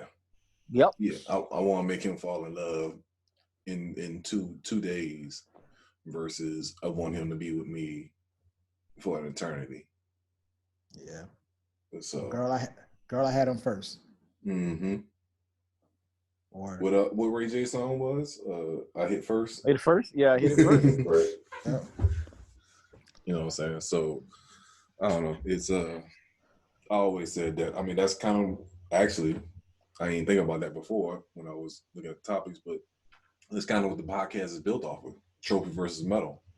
You know what I'm saying? It's like, do you want to be the chick that's the taste of the moment, or do you want to be Angela Bassett? I say Janet Jackson. Or Janet Jackson. You know what I'm saying? Those are two cream of the crops that's been holding it down. But I'm sorry. I gotta do my hey Rihanna. Hey Rihanna. I think Rihanna's gonna be there too. I think she's gonna last long term. She's been in the game for what, yeah, Rihanna ain't going nowhere. Yeah, she ain't going nowhere. She here. Yeah. And she doing it like she does it at home, and she does it her way. Mm-hmm. On different levels, because you got skinny Rihanna, you got thick Rihanna, you got high Rihanna, you got drunk Rihanna. All of them is Rihanna. Right, and they all been beautiful at the same damn time, which is crazy. So it's like, like how many of these Instagram models are we gonna remember in 10 years? You know what I'm saying? Only what's your girl? Bernice. You think so?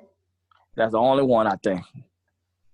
I don't know, because I can see what's gonna make her stand out and stay around. You know what I'm saying? Like if she still look the way she keep looking. No, she's been around almost 10 years. She's already been. Malaya, yeah. She has. Yeah, so but I'm saying like those will be the only two I could think of. Them the only two really I could think of. But like think about this. No. Like what about like say for example, just think about back when we was in school. Like Melissa Ford. Like she's semi hanging around, but is she really? You know what I'm saying? You was trying to say how she looked. Melissa Ford still looks great. Yeah, still look great, yeah. But what about her makes her a medal? Well, she was always a professional, though. Yes. Yeah. She was professional, yeah. Melissa was always, I don't know, like I said, I don't know what's weird about Bernice. I don't know, I just think she's going to just be around for some apparent reason. I don't know why, but it's just something about her that I just think she's going to always, like, as long as she keeps looking the way she's looking. I remember, like, she's 38 years old. Mm-hmm. Yeah, so looking like she's 25. Yeah. She a grandma. Yeah, because you don't know my name video, that was 2003. Yeah. Mm-hmm. Yeah. So is it more attractive that a woman like that evolves than you're starting to see the more successful ones evolve from just their beauty? Melissa Ford is around. Melissa Ford is around because she's evolved. She's evolved. Like her podcast is actually pretty funny. Yes, it is. But I just look at it like if you still was out here, rocking only 2 pieces, shaking that ass or whatever, then, I can only jerk her off to that for so long. I mean, I mean, this is facts. That's why I said the bullpen gets exhausted. Yeah, you know what I mean? Right. I mean, that's true. Right. And that's kind of like, and Bernice kind of actually falls under that category, of course, because she's not evolved, but it's like she's still relevant for some apparent reason, though, too, which is still crazy because she's still been around for a good minute. Okay, I got two for you. What's that? Chris Zoe and Sierra Rogers. Okay.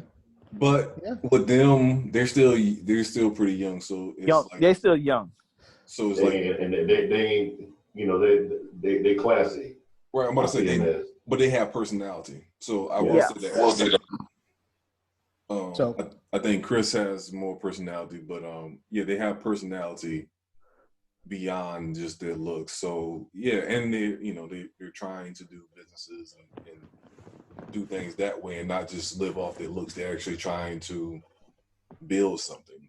You know what I'm saying? So they definitely are ones that can evolve and based on their mother genetics. I think they'll probably carry their looks long term. Who's their mother? I don't know if you've seen this. They posted their mother online. She looked good for her age. Yeah, she was.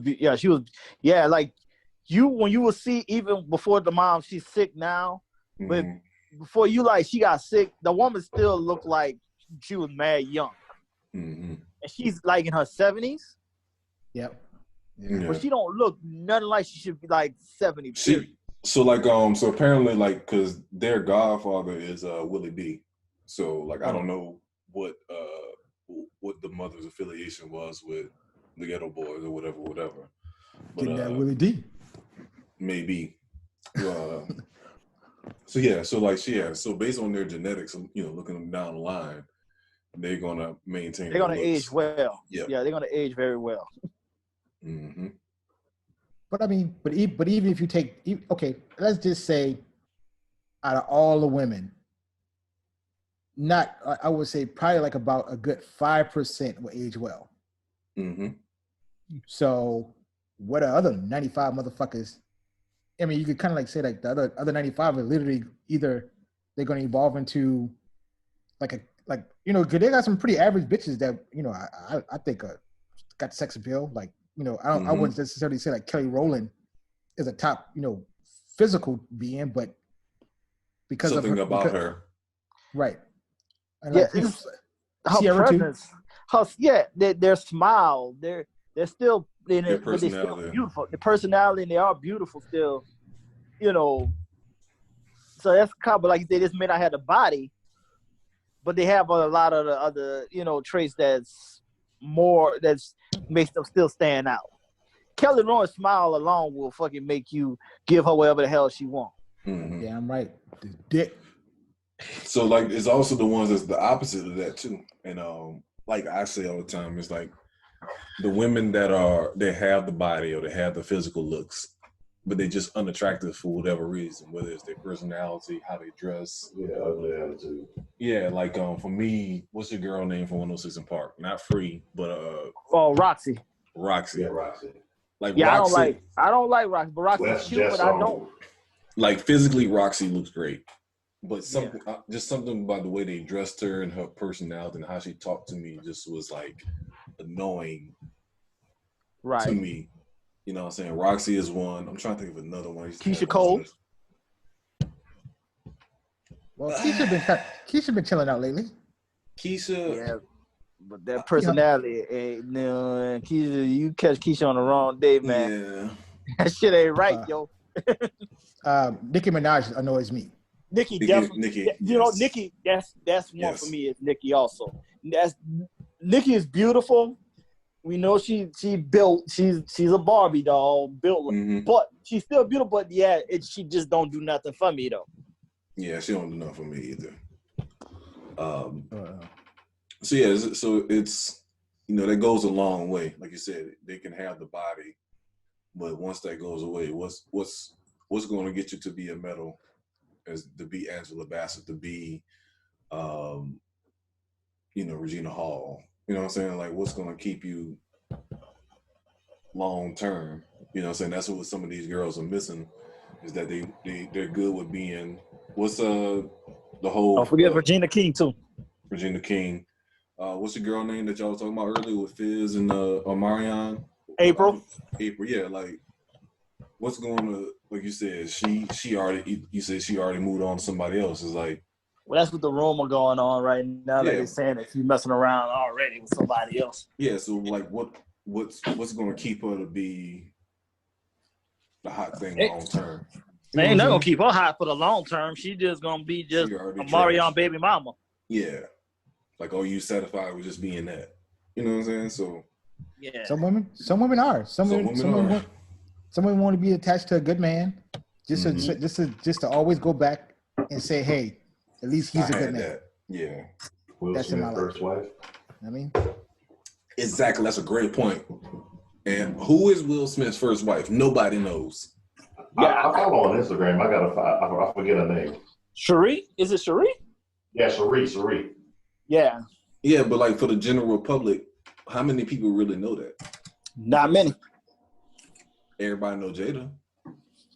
Right. You better know Cherie. Good Lord. I'm about to say, I'm pretty sure she looks good. You being nice will look good. I don't even know. I remember. That woman is. She's beautiful. She's beautiful. But I will say most women that fall in that category of they had something that was good, but they didn't appreciate it, always kind of like at the end look back and try to mimic that. Mm-hmm. That, you know what I'm saying? Like, you know, it's kind of a good thing of, oh, it wasn't good for you when you were young, so you go back to what you were used to when you were young to be satisfied now. That's why I kind of say, like, I think for women, youth is wealth, because if it blinds it kind of says, hey, because I act young, or I feel young, or I'm physically young, I can still make young mistakes. While our asses are like, you know, nigga, we trying to retire at this point. You know what I'm saying? You know, if we gonna pay for pussy, let it be one pussy. You know what I'm saying? Right. But we think logically though. A lot of females don't think logically like that though. They just off emotion. Right, it's all about the emotion. And but then the chicks that do think logically, they rub you the wrong way because shit, they think too much like a nigga, and you don't want nobody thinking just like you. Man, most of them chicks are kind of like used cars, like, you know, like a '96 Chevelle or something like that. They know they've been remodeled or whatever, they've been updated, and they just know based on. I mean, that's everybody, you know what I'm saying, many fucked up experiences. But I do say I see more men understand that a lot quicker than most women. Mm-hmm. Yeah, because we actually call each other out. Like, guys have actual friends. Most women don't have friends. Mm-hmm. They have associates. Most chicks don't have long-term like girlfriends. Okay, so let's have a real conversation, and you ain't got to be specific about your current situations. How about that? I can say that, like, your current situation, don't worry about that. But how many of your past situations you knew for sure that their homegirls or the people around them wanted to smash you because you was a good guy? A couple of times. I'm saying, see, I mean, I didn't even know that based on my past experience. I was just like, hey, look.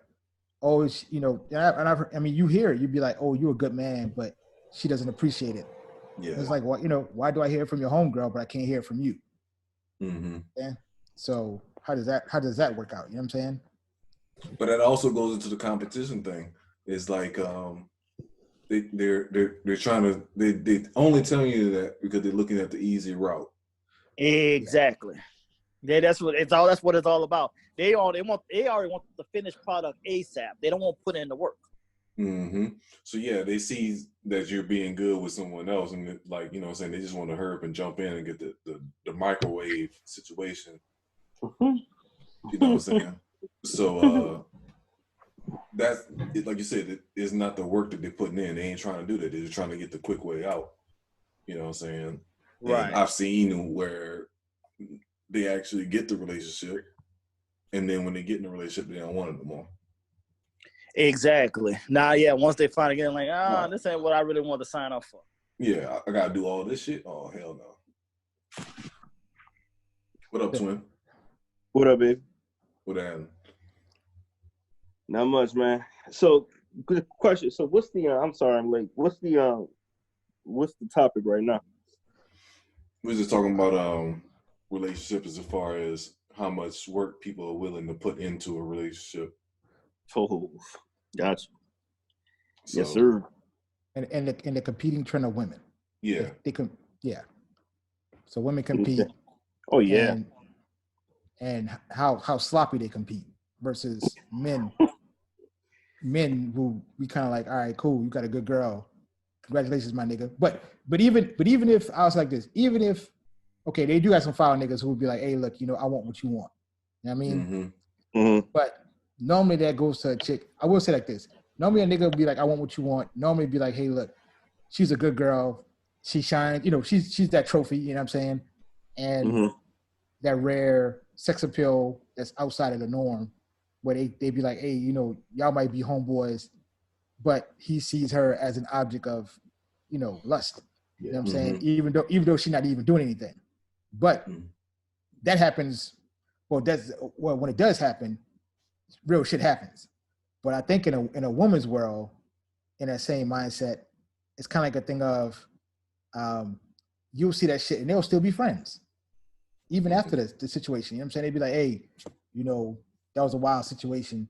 Yeah, girl, but none of y'all, he moved on to somebody else. But they'll still be kind of associated due off the fact of how competitive they are with each other. Even though they fight each other or they might have friends and have fallouts and having fallouts of messing with her man and all that stuff, but they still stay cool. And that I've never understood the concept of that by no shape or form.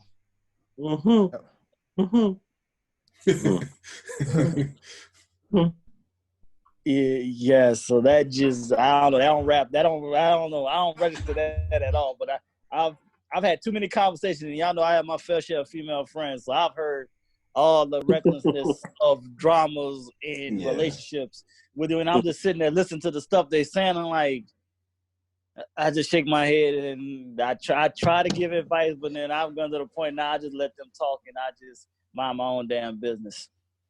Yeah. Because the decision-making skills, the bad decision-making skills is real out here. Especially now with social media. I think social media just escalates it as well. Exactly. They see more what they think they like. You know what I'm saying? And then just a moment. Sorry. And then it just makes them gravitate to something that they really don't need. And it just makes it worse. So even Siri out here compete against these niggas, man. You know what I'm saying? Siri out here talking about, you know what I'm saying? Google Voice be out here like, hey baby, what you need? She be trying to give it to you too, and it's like, I love Alexa. Tech, you know what I'm saying? Stupid ass. Shit. But I mean, I look at it like, I kind of see it more now as I mature than I did when I was in my 20s. And I will say some niggas actually are a contribution to that foolishness with women right now. Oh yeah, the bitch-assness in niggas today is fucking horrible. Mm-hmm. Like, I ain't realized really how sorry niggas are out here. Yeah. Wait. Shit. Elaborate on that a little bit. What do you mean? Like, give me an example. They don't take no responsibility or nothing, man. Like they literally let the chicks do everything now. Niggas don't even man up to do nothing. And that's why a lot of chicks feel like they have to come some more extra aggressive.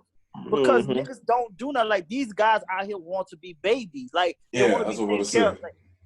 Like, they like a mama. They treat their mamas baby them so much, and now they want their girls to baby them just as much as their mama baby them. Like niggas really sit, content with being on the couch all day and not working and stuff like that. And I remember won't pump the gas. Some things are pumping gas in the car, checking her tires. I've seen chicks out there checking their own tire and the nigga sitting in the car. Yeah, like What the fuck is this shit? I remember I had a homegirl tell me, this is like when I first moved to Dallas, and she was like, "One thing I like about you is that you're so hardworking." And I was like, I didn't understand. Oh, because you're in the land of bitch-assness, nigga. Dallas is the land of bitch-assness. So I didn't understand. Well, she from back home. No, she from back home. But like, this is before I moved, actually. So I think I was still in Louisiana. So she was like, you know, that's one thing I like about you, that you're so hardworking. And I'm like, ain't that what you're supposed to be? Right. Like, exactly. You know what I'm saying? I was like, I didn't understand that as a compliment. But as after seeing some of the dudes that she dealt with, and stuff like that, I was like, okay, I get it now. But yeah, it's like something as simple as that. Like you said, if there's some dudes that just want, like you said, want to be babied and want to be taken care of, and I don't know, it just stuff they just like take that. advantage. Yeah, they just use like. I don't know. This is just a generation, or I ain't gonna say a generation. This is a period of life where everybody just trying to use the other person, and don't want to just say straight up what they. Just say what you want, and then you might get what you want, but you just ain't gonna get it all. But you might get what you want for that time period. But everybody wants to sit there and lie and deceive and make it seem like they all in, but they're really just trying to get what they want for the moment until they really find what they really want. Yeah. So if I can elaborate on that point, I work with young boys, and I think it is a generational thing, because now we have. I mean, when we were growing up, I think we had a male figure in the house.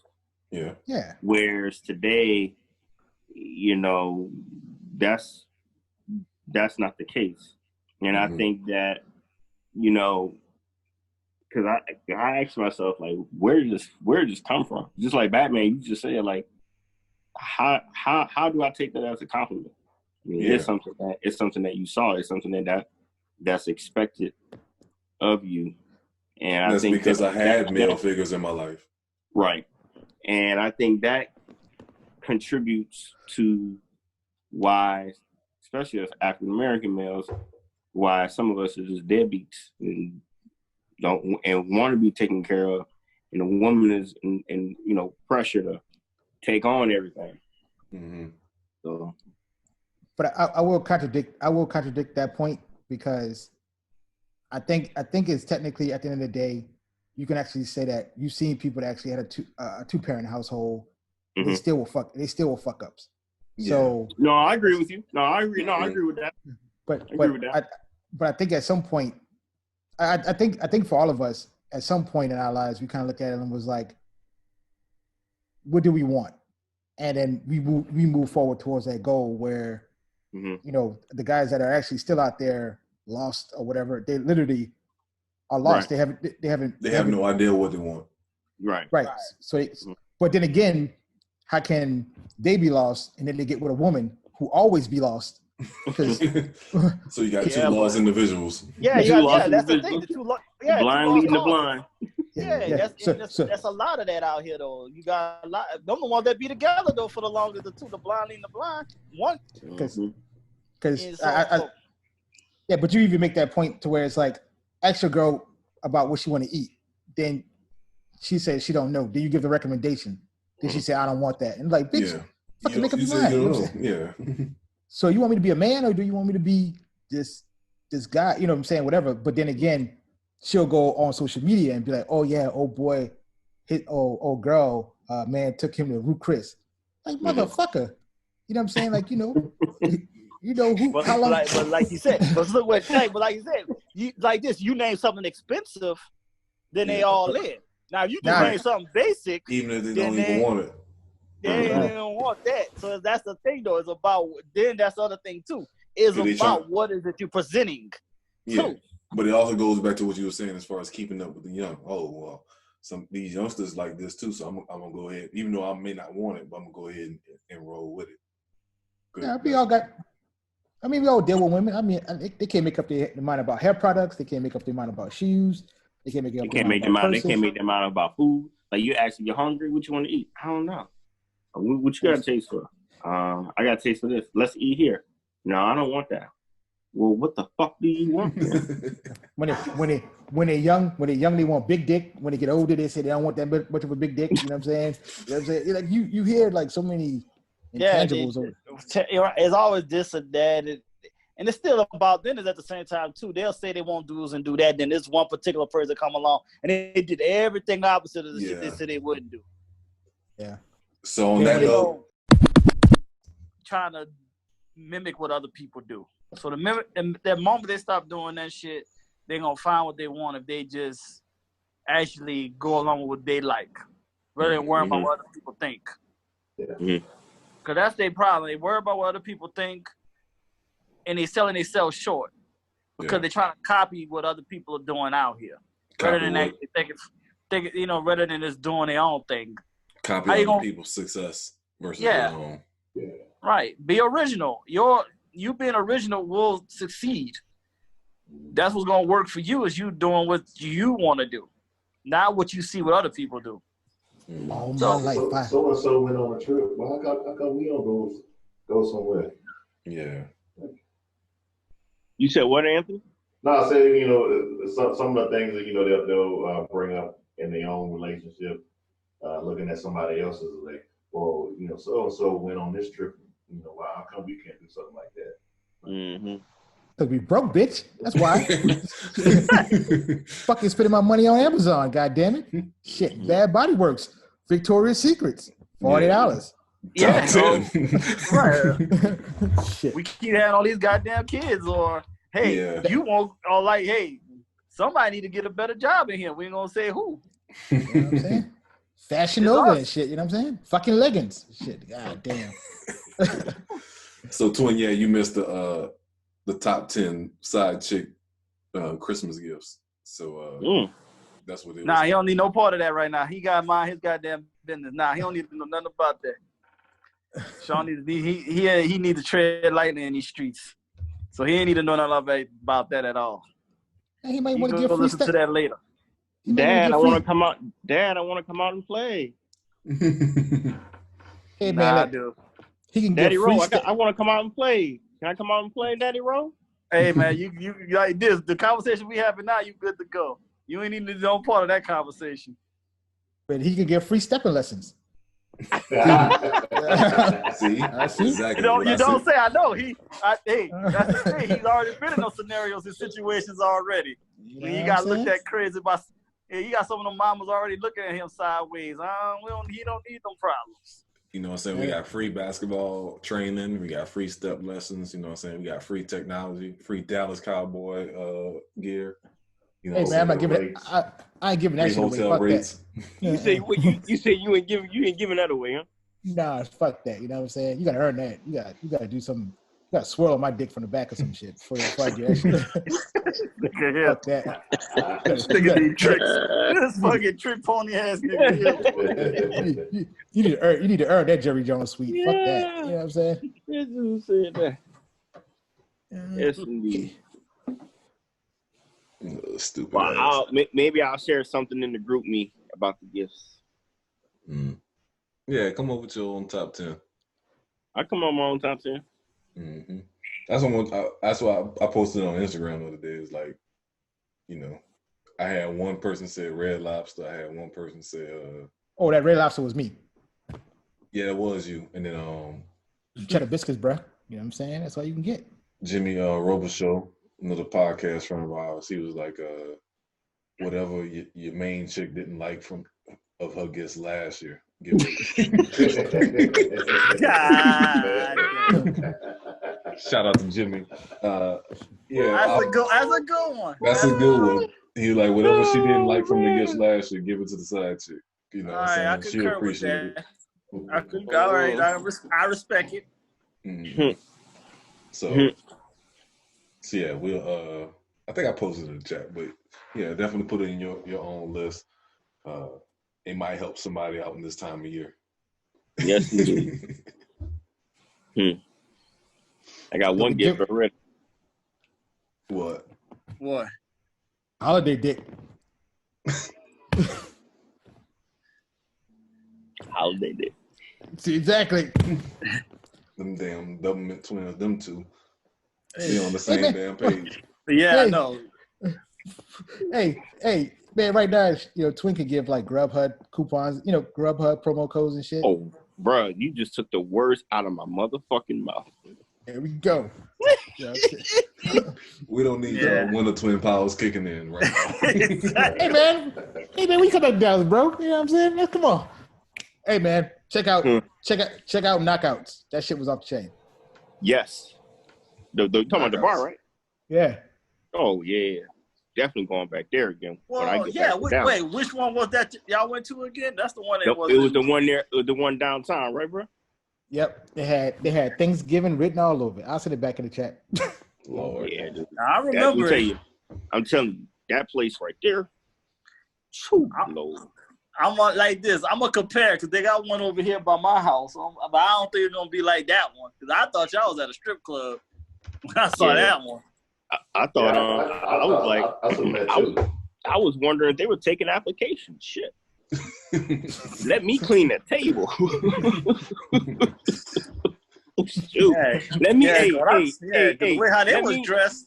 Let me be the DJ. That was not at all no knockout. I'm like, what the hell is this? Let me teach some steps there. Shit. Just let me work the door. Let me check out these. Something. Yeah, because I was surprised by that one. I swore I thought y'all was at somebody's strip club. I was like, where's y'all at? Tony Love, that's your speed right there, baby. Really? Oh, yeah. You have a knockout for real. Not like Wilder, huh? Yes, sir. Here we go with the recklessness. Here we go with the recklessness. I'm an innocent bystander in these streets. So real quick. So what was that dude that looked like me was saying about the Saints? He just said you've been mad quiet. You said you was in my head. He said that dude was in my head. He said that dude looked like me. Wait, hold on. Wait now. He said I was mad quiet when? All day, man. You ain't been on no group chat. You wasn't saying nothing. You was mad quiet all day. Nothing in the group chat. He said you had a hype video before the game. Yeah, no hype videos or nothing. You was just mad quiet. Floyd knew where it was. I did. Tell my friend, hey. Lord, I don't even want to know. Oh, here we go. So y'all. So wait a minute. So this whole time, Floyd already knew what was going on. Earmuffs, goddammit. Put your earmuffs on. Goddammit, got no time for this shit. No, sorry, man.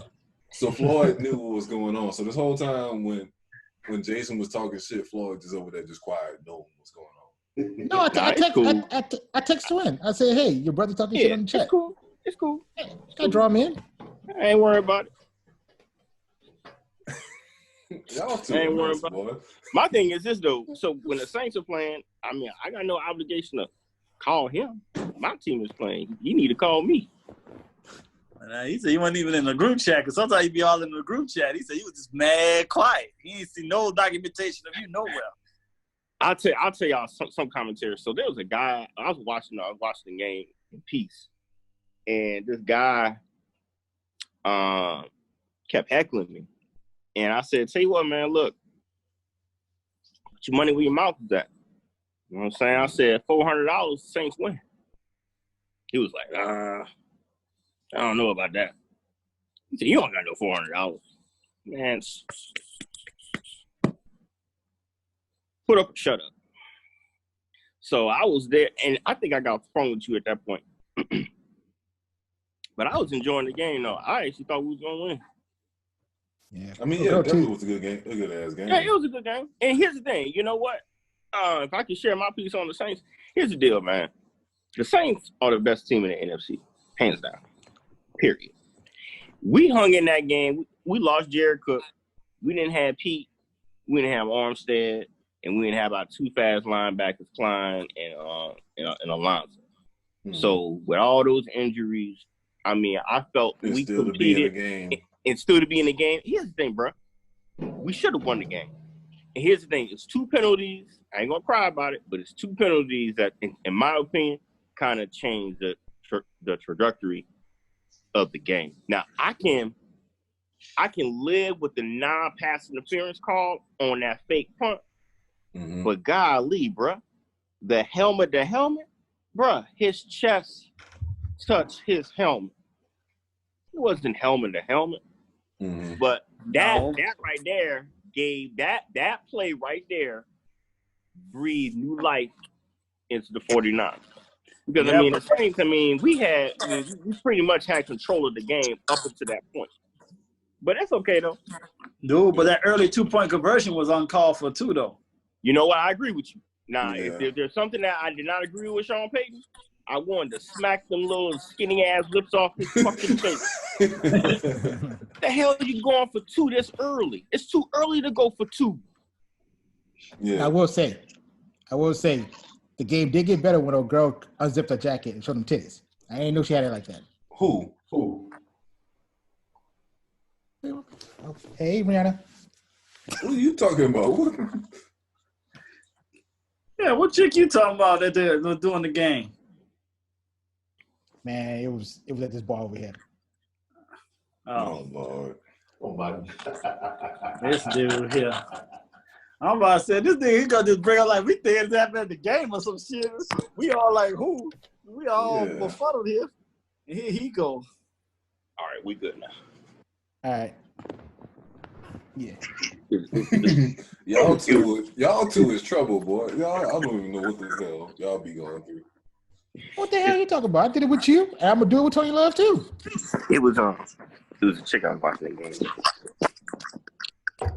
Thanks, man. No. That's all.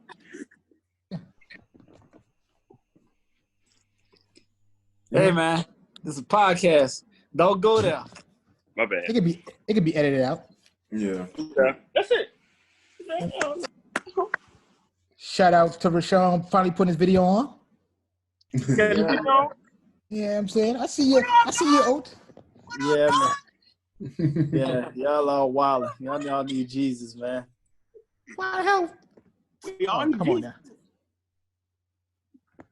Y'all mad reckless. Hey, I was on good behavior. I will give him to him. He was on good behavior. Mm-hmm. Yeah, I will give him that. Mm-hmm. Well, yeah, he should be out there. What Thanksgiving? His wife and him around there breaking up relationships and shit. Oh yeah. What, bro? Is this over? Can I give you an update on that? Nah, is it? Nah, you ain't give me no update. Give you an update. You bring it up. This situation goes back You're in a bad spot. Earlier about how women are competitive, huh? You're in a bad spot now that you moved. You're breaking up on us. I'll go back.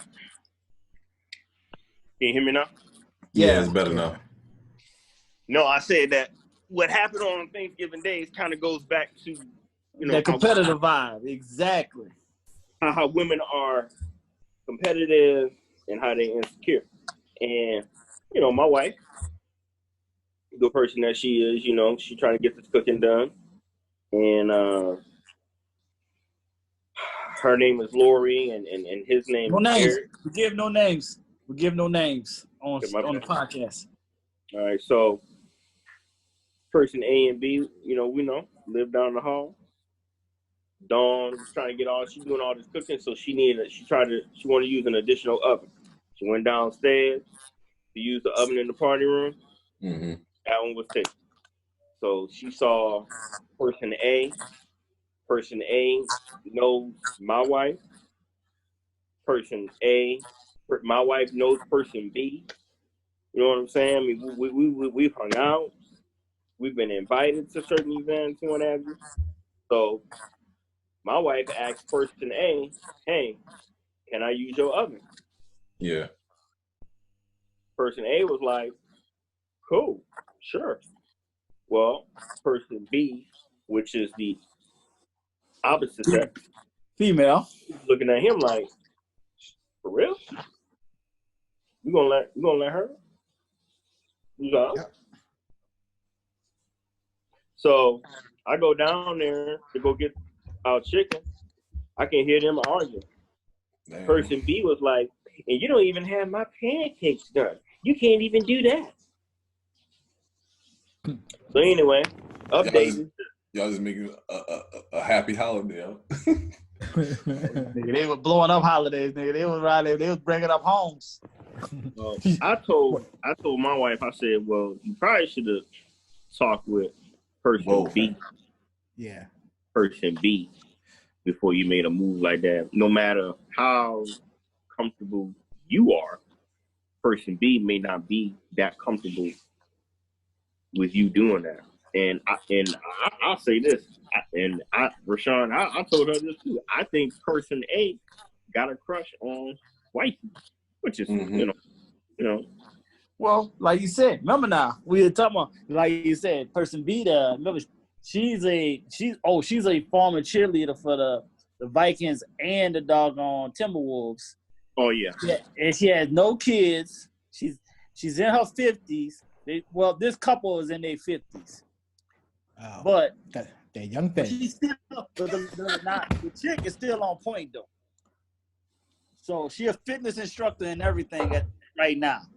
She got Snapchat, Instagram. Yeah, Rashawn, I'll be honest with you, man. She passed her prime. Snap that pussy back. She in shape, but things are starting to show the age.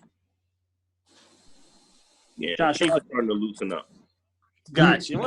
She in her 50s. Yeah, well, I'm just saying, man. I know some women in their 50s, man. This shit is tight. True. But, like you said, when we were saying, though, she don't cook. And here your wife come around here not cooking one bird. Not one bird, nigga. She cooking 2 birds, and this heifer ain't cooked shit. So she feeling super insecure about, you having some heifer come in my house cooking? Super insecure. Got my house smelling like food? Like, what the fuck is this shit? And I can't I can't do this for him. And you gonna let her do this for you?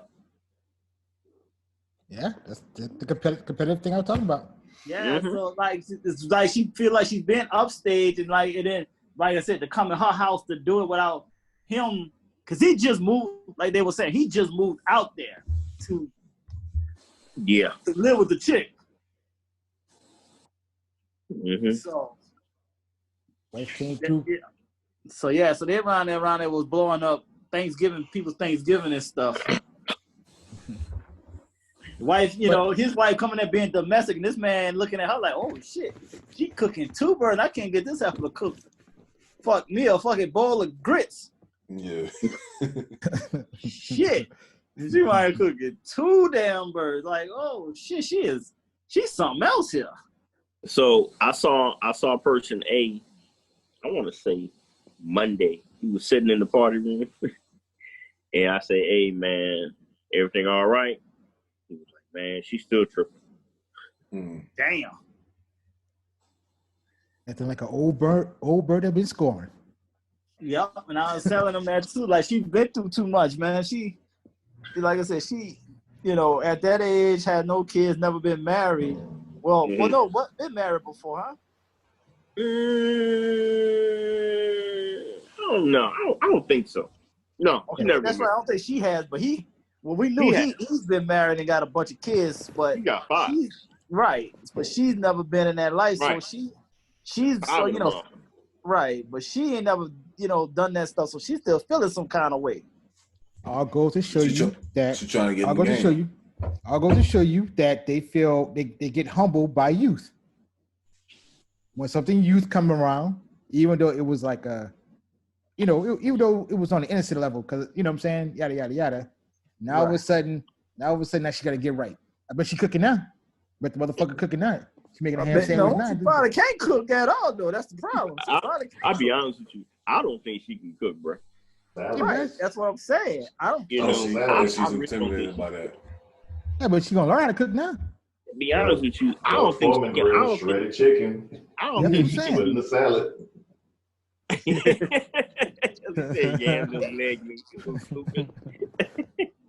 I don't think she can do much, to be honest with you. I don't think it sounds like she don't know how to cook to me personally. This I don't see criteria. I don't understand the attraction. Yeah, but like I said before, whatever, it's just one of those things where most women get humbled by youth. Now the competition. So now she kind of like the reason why she ain't letting it go because she know damn well she ain't doing what she's supposed to do. But now since this young person's in the mix, innocently in the mix or whatever, now she feels threatened. But the other thing too about them is they've known each other for over 30 years. So they went to college together. So now they're reconnecting after all of these years. They gonna probably dropping dick off back then too with the side bitch. Yeah, so but now they rekindled and like you said, that man made the power move from Tennessee to Minnesota. And here she go bugging. Not appreciating the move. But mistake number one, he moved in with her. Yeah. Yeah. But she still, that's the thing that's trying to make, like, but that's the thing. He was trying to make her feel secure by coming to her and not making her move. And he tried to make it like a more fair, make her feel comfortable. And that still she ain't satisfied. Right. Because her insecurities are still in the mix. Either way you go, she was gonna feel a certain type of way. Yeah, he was in a no-win situation. But isn't that most men out here? You know what I'm saying? Yeah, this is factual too, but you'll know to a certain extent of how bad you're gonna possibly get screwed though. If you're smart enough to think about that shit, I'll say that though. Clarify that. If you're smart enough to think about that. So it's an ever-ending competition, regardless of how you look at it. Yep. Oh yeah. Oh, definitely. Definitely. And like this, bad decision-making skills don't have an age limit. Hell no. No. Get old too. Fuck no. So on that note, let's wrap this up. So being this is the holiday edition of the episode of the podcast. What's y'all last holiday comments, wishes?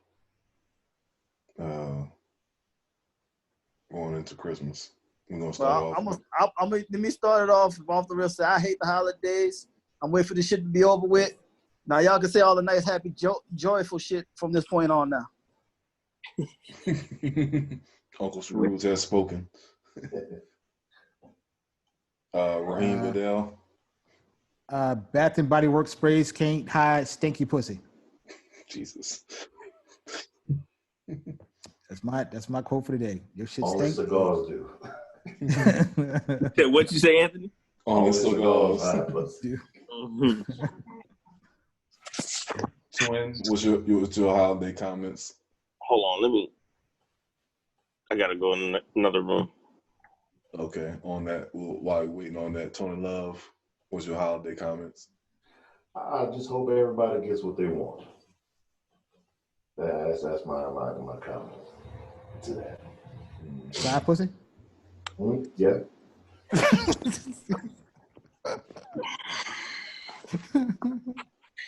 On next week.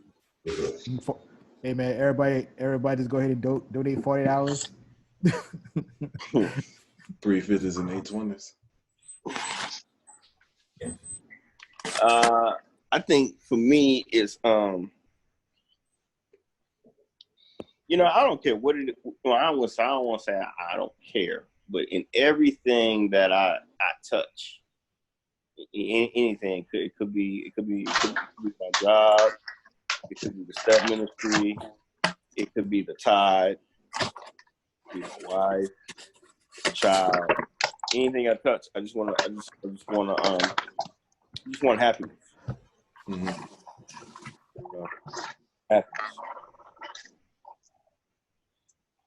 All right, Nick, your turn. Kind of on Twins' point is happiness, maintaining our connection. I think we had a good year as far as hanging together, creating memories. Even with this podcast, I think because this has been something we've been talking about for years. It's just doing this alone has been a great thing. So that's for me personally, that's been more than enough so far. But you know, also with the kids, beat your kids, make sure they're obedient, and dunk on your kids. Humble their asses. Yeah, tough love is good, but Yeah. my snitches ain't shit though. But it's all good. We gotta humble it. We gotta humble their asses. Kind of like what me and Floyd went through. You know what I'm saying? Give them a little elbow love. Get their ass right. Oh, so on a serious Mine's note, are 18 and 20. I can't do that no more. I could catch a charge.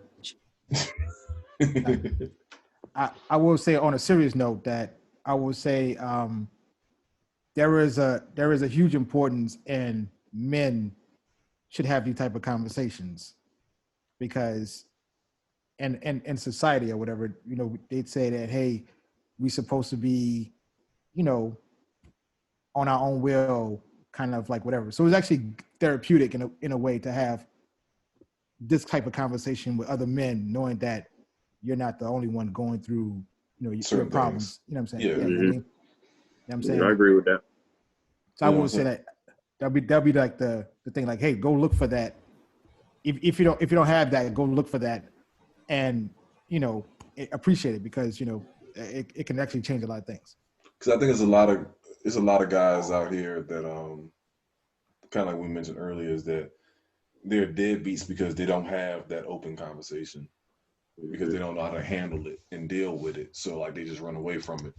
So like you said, I think we're in a generation of a lot of, especially for the Black community, as far as fathers trying not to be what they knew was the norm back in the 70s or 80s or the 60s.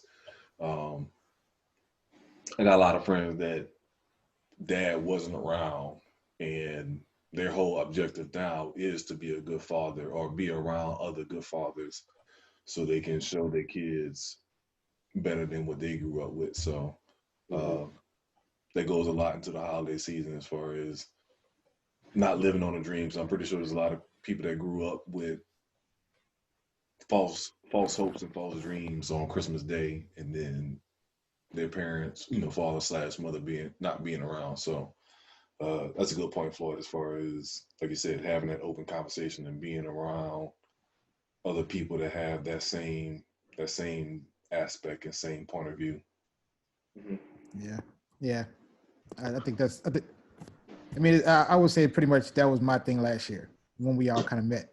You know what I mean? Mm-hmm. So I kind of, and to be honest with you, it's interesting enough, it actually kind of made me feel more confident moving forward in my endeavors.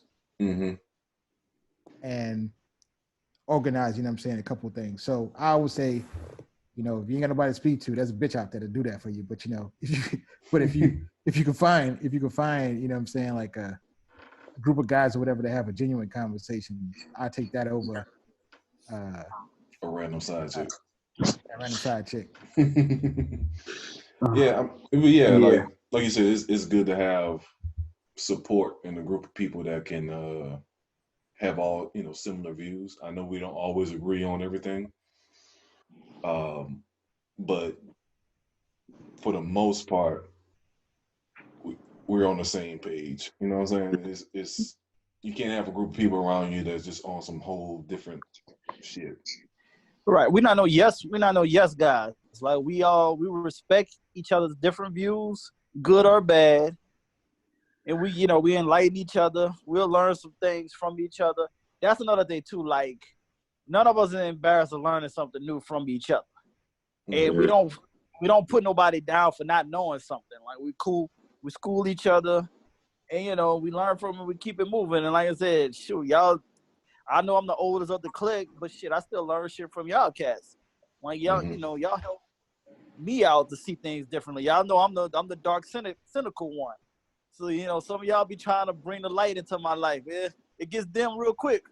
Boy, y'all be trying to bring it. Y'all trying to bring it in there. So I be respecting it that y'all be trying to, you know, lighten my dark ass up and shit. So I get that, and I love and respect that from all of y'all. Yeah. You know, and stuff like that. Because I know y'all I know I'm a handful to deal with my cynical ways. to every damn thing. But y'all be enlighten me and I keep it there, and then sometimes I gotta be the voice of reason to some of y'all reckless ass Negroes on here too to tell y'all go sit your asses down somewhere.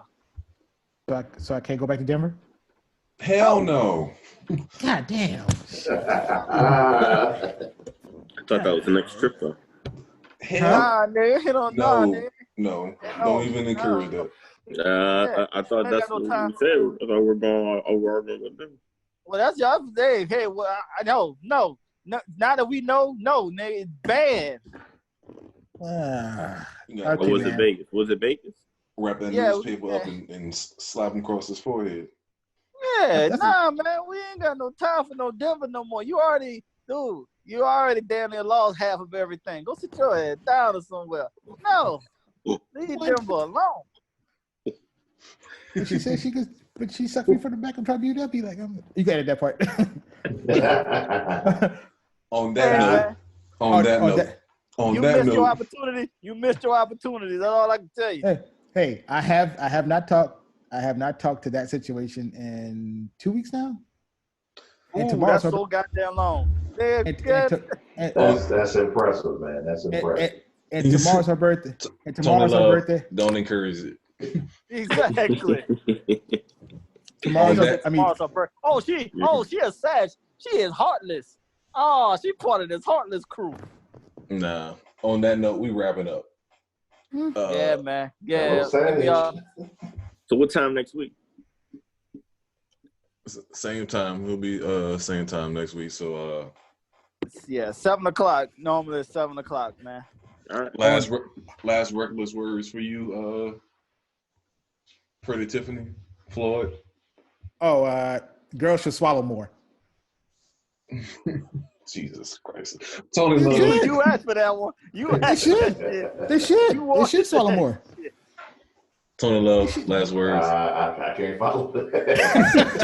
Yeah, I can't. You gotta make him go last, man. When we do follow words, make him go last, nigga. Cause that nigga take it too goddamn far, man. He kills it. Twin last words. Your last words? Yeah. Oh. I know it's a tough act to follow. I cannot. I can't even. Man. That's why I said let it go. Everybody just let this one go for the night. He topped that one. You know what? I'm gonna end with who that. How about that? I'm gonna end with a who that. I feel you. Tightens up. I know for me, this is something I've been saying for the longest, along with the podcast. We should write a book. It's too many. Bro, I was just thinking that. It's too much foolishness in this crew. Between Lion King, between Lion King going down forever is classic. Forever classic, you know what I'm saying? Somebody gonna have to fill me in on Lion King. Yeah, we'll talk about that. Wait, what the hell how you don't remember Lion King? The water hole. The water hole? Someone's particular prom night? Yo. Yeah. We'll talk about that. We'll talk about that later. So I guess I ain't know too many details about somebody's prom night. Yeah, I don't think he was around. I think he was out there doing dirt. But, yo, man, when we get off this phone, you call me real quick, and then I'll inform you real quick, and then we still gonna have. I can still do the Lion King again, and on the next one for sure. But I know how to brief my. Yeah, I can get the name. I can keep names to protect the innocent to the best of my abilities. But that's the best 6 months of my life, though. Yeah, but it was the Lion King was 6 months long, nigga. That's how real the Lion King was. Mm-hmm. Oh, I didn't know that. Okay, I know what you're talking about. I didn't know it had a name. Yeah. Oh, okay. So now you know. Okay, yeah. That's what we called it. Yeah, based off the movie, man. The water hole, the lake. Mm-hmm. Oh. Yeah, remember when your girl pinned Simba down? Yep. And he was at the lake? Yeah. AKA the tile situation? Yeah. I wish I was a fly on the wall. Shit. Great moment, man. That was like I said, best 6 months of my life. I watched that nigga get his life threatened. Mm-hmm. So, yeah. So on that note, we wrapping this shit up. We got less than a minute. So good episode. We got both the twins in here. We got Raheem Goodell on time. Well, almost on time. Yeah, So, almost. In time, brother. In time. That's all I that have matters. no faith. He's right hand Goodell. You don't put no faith in right hand Goodell. Hey man, Yes, who he is. It not the fact that I'm late. It's the fact that I show up. You know what I'm saying? Show up with the foolishness. You in time. You come in time. Yeah, but on the next episode, why days to swallow? The benefits of her swallowing. I'm pressing stop right now. All right, we out. Thank you for joining. God bless. Good night. All right, man. I'll be good.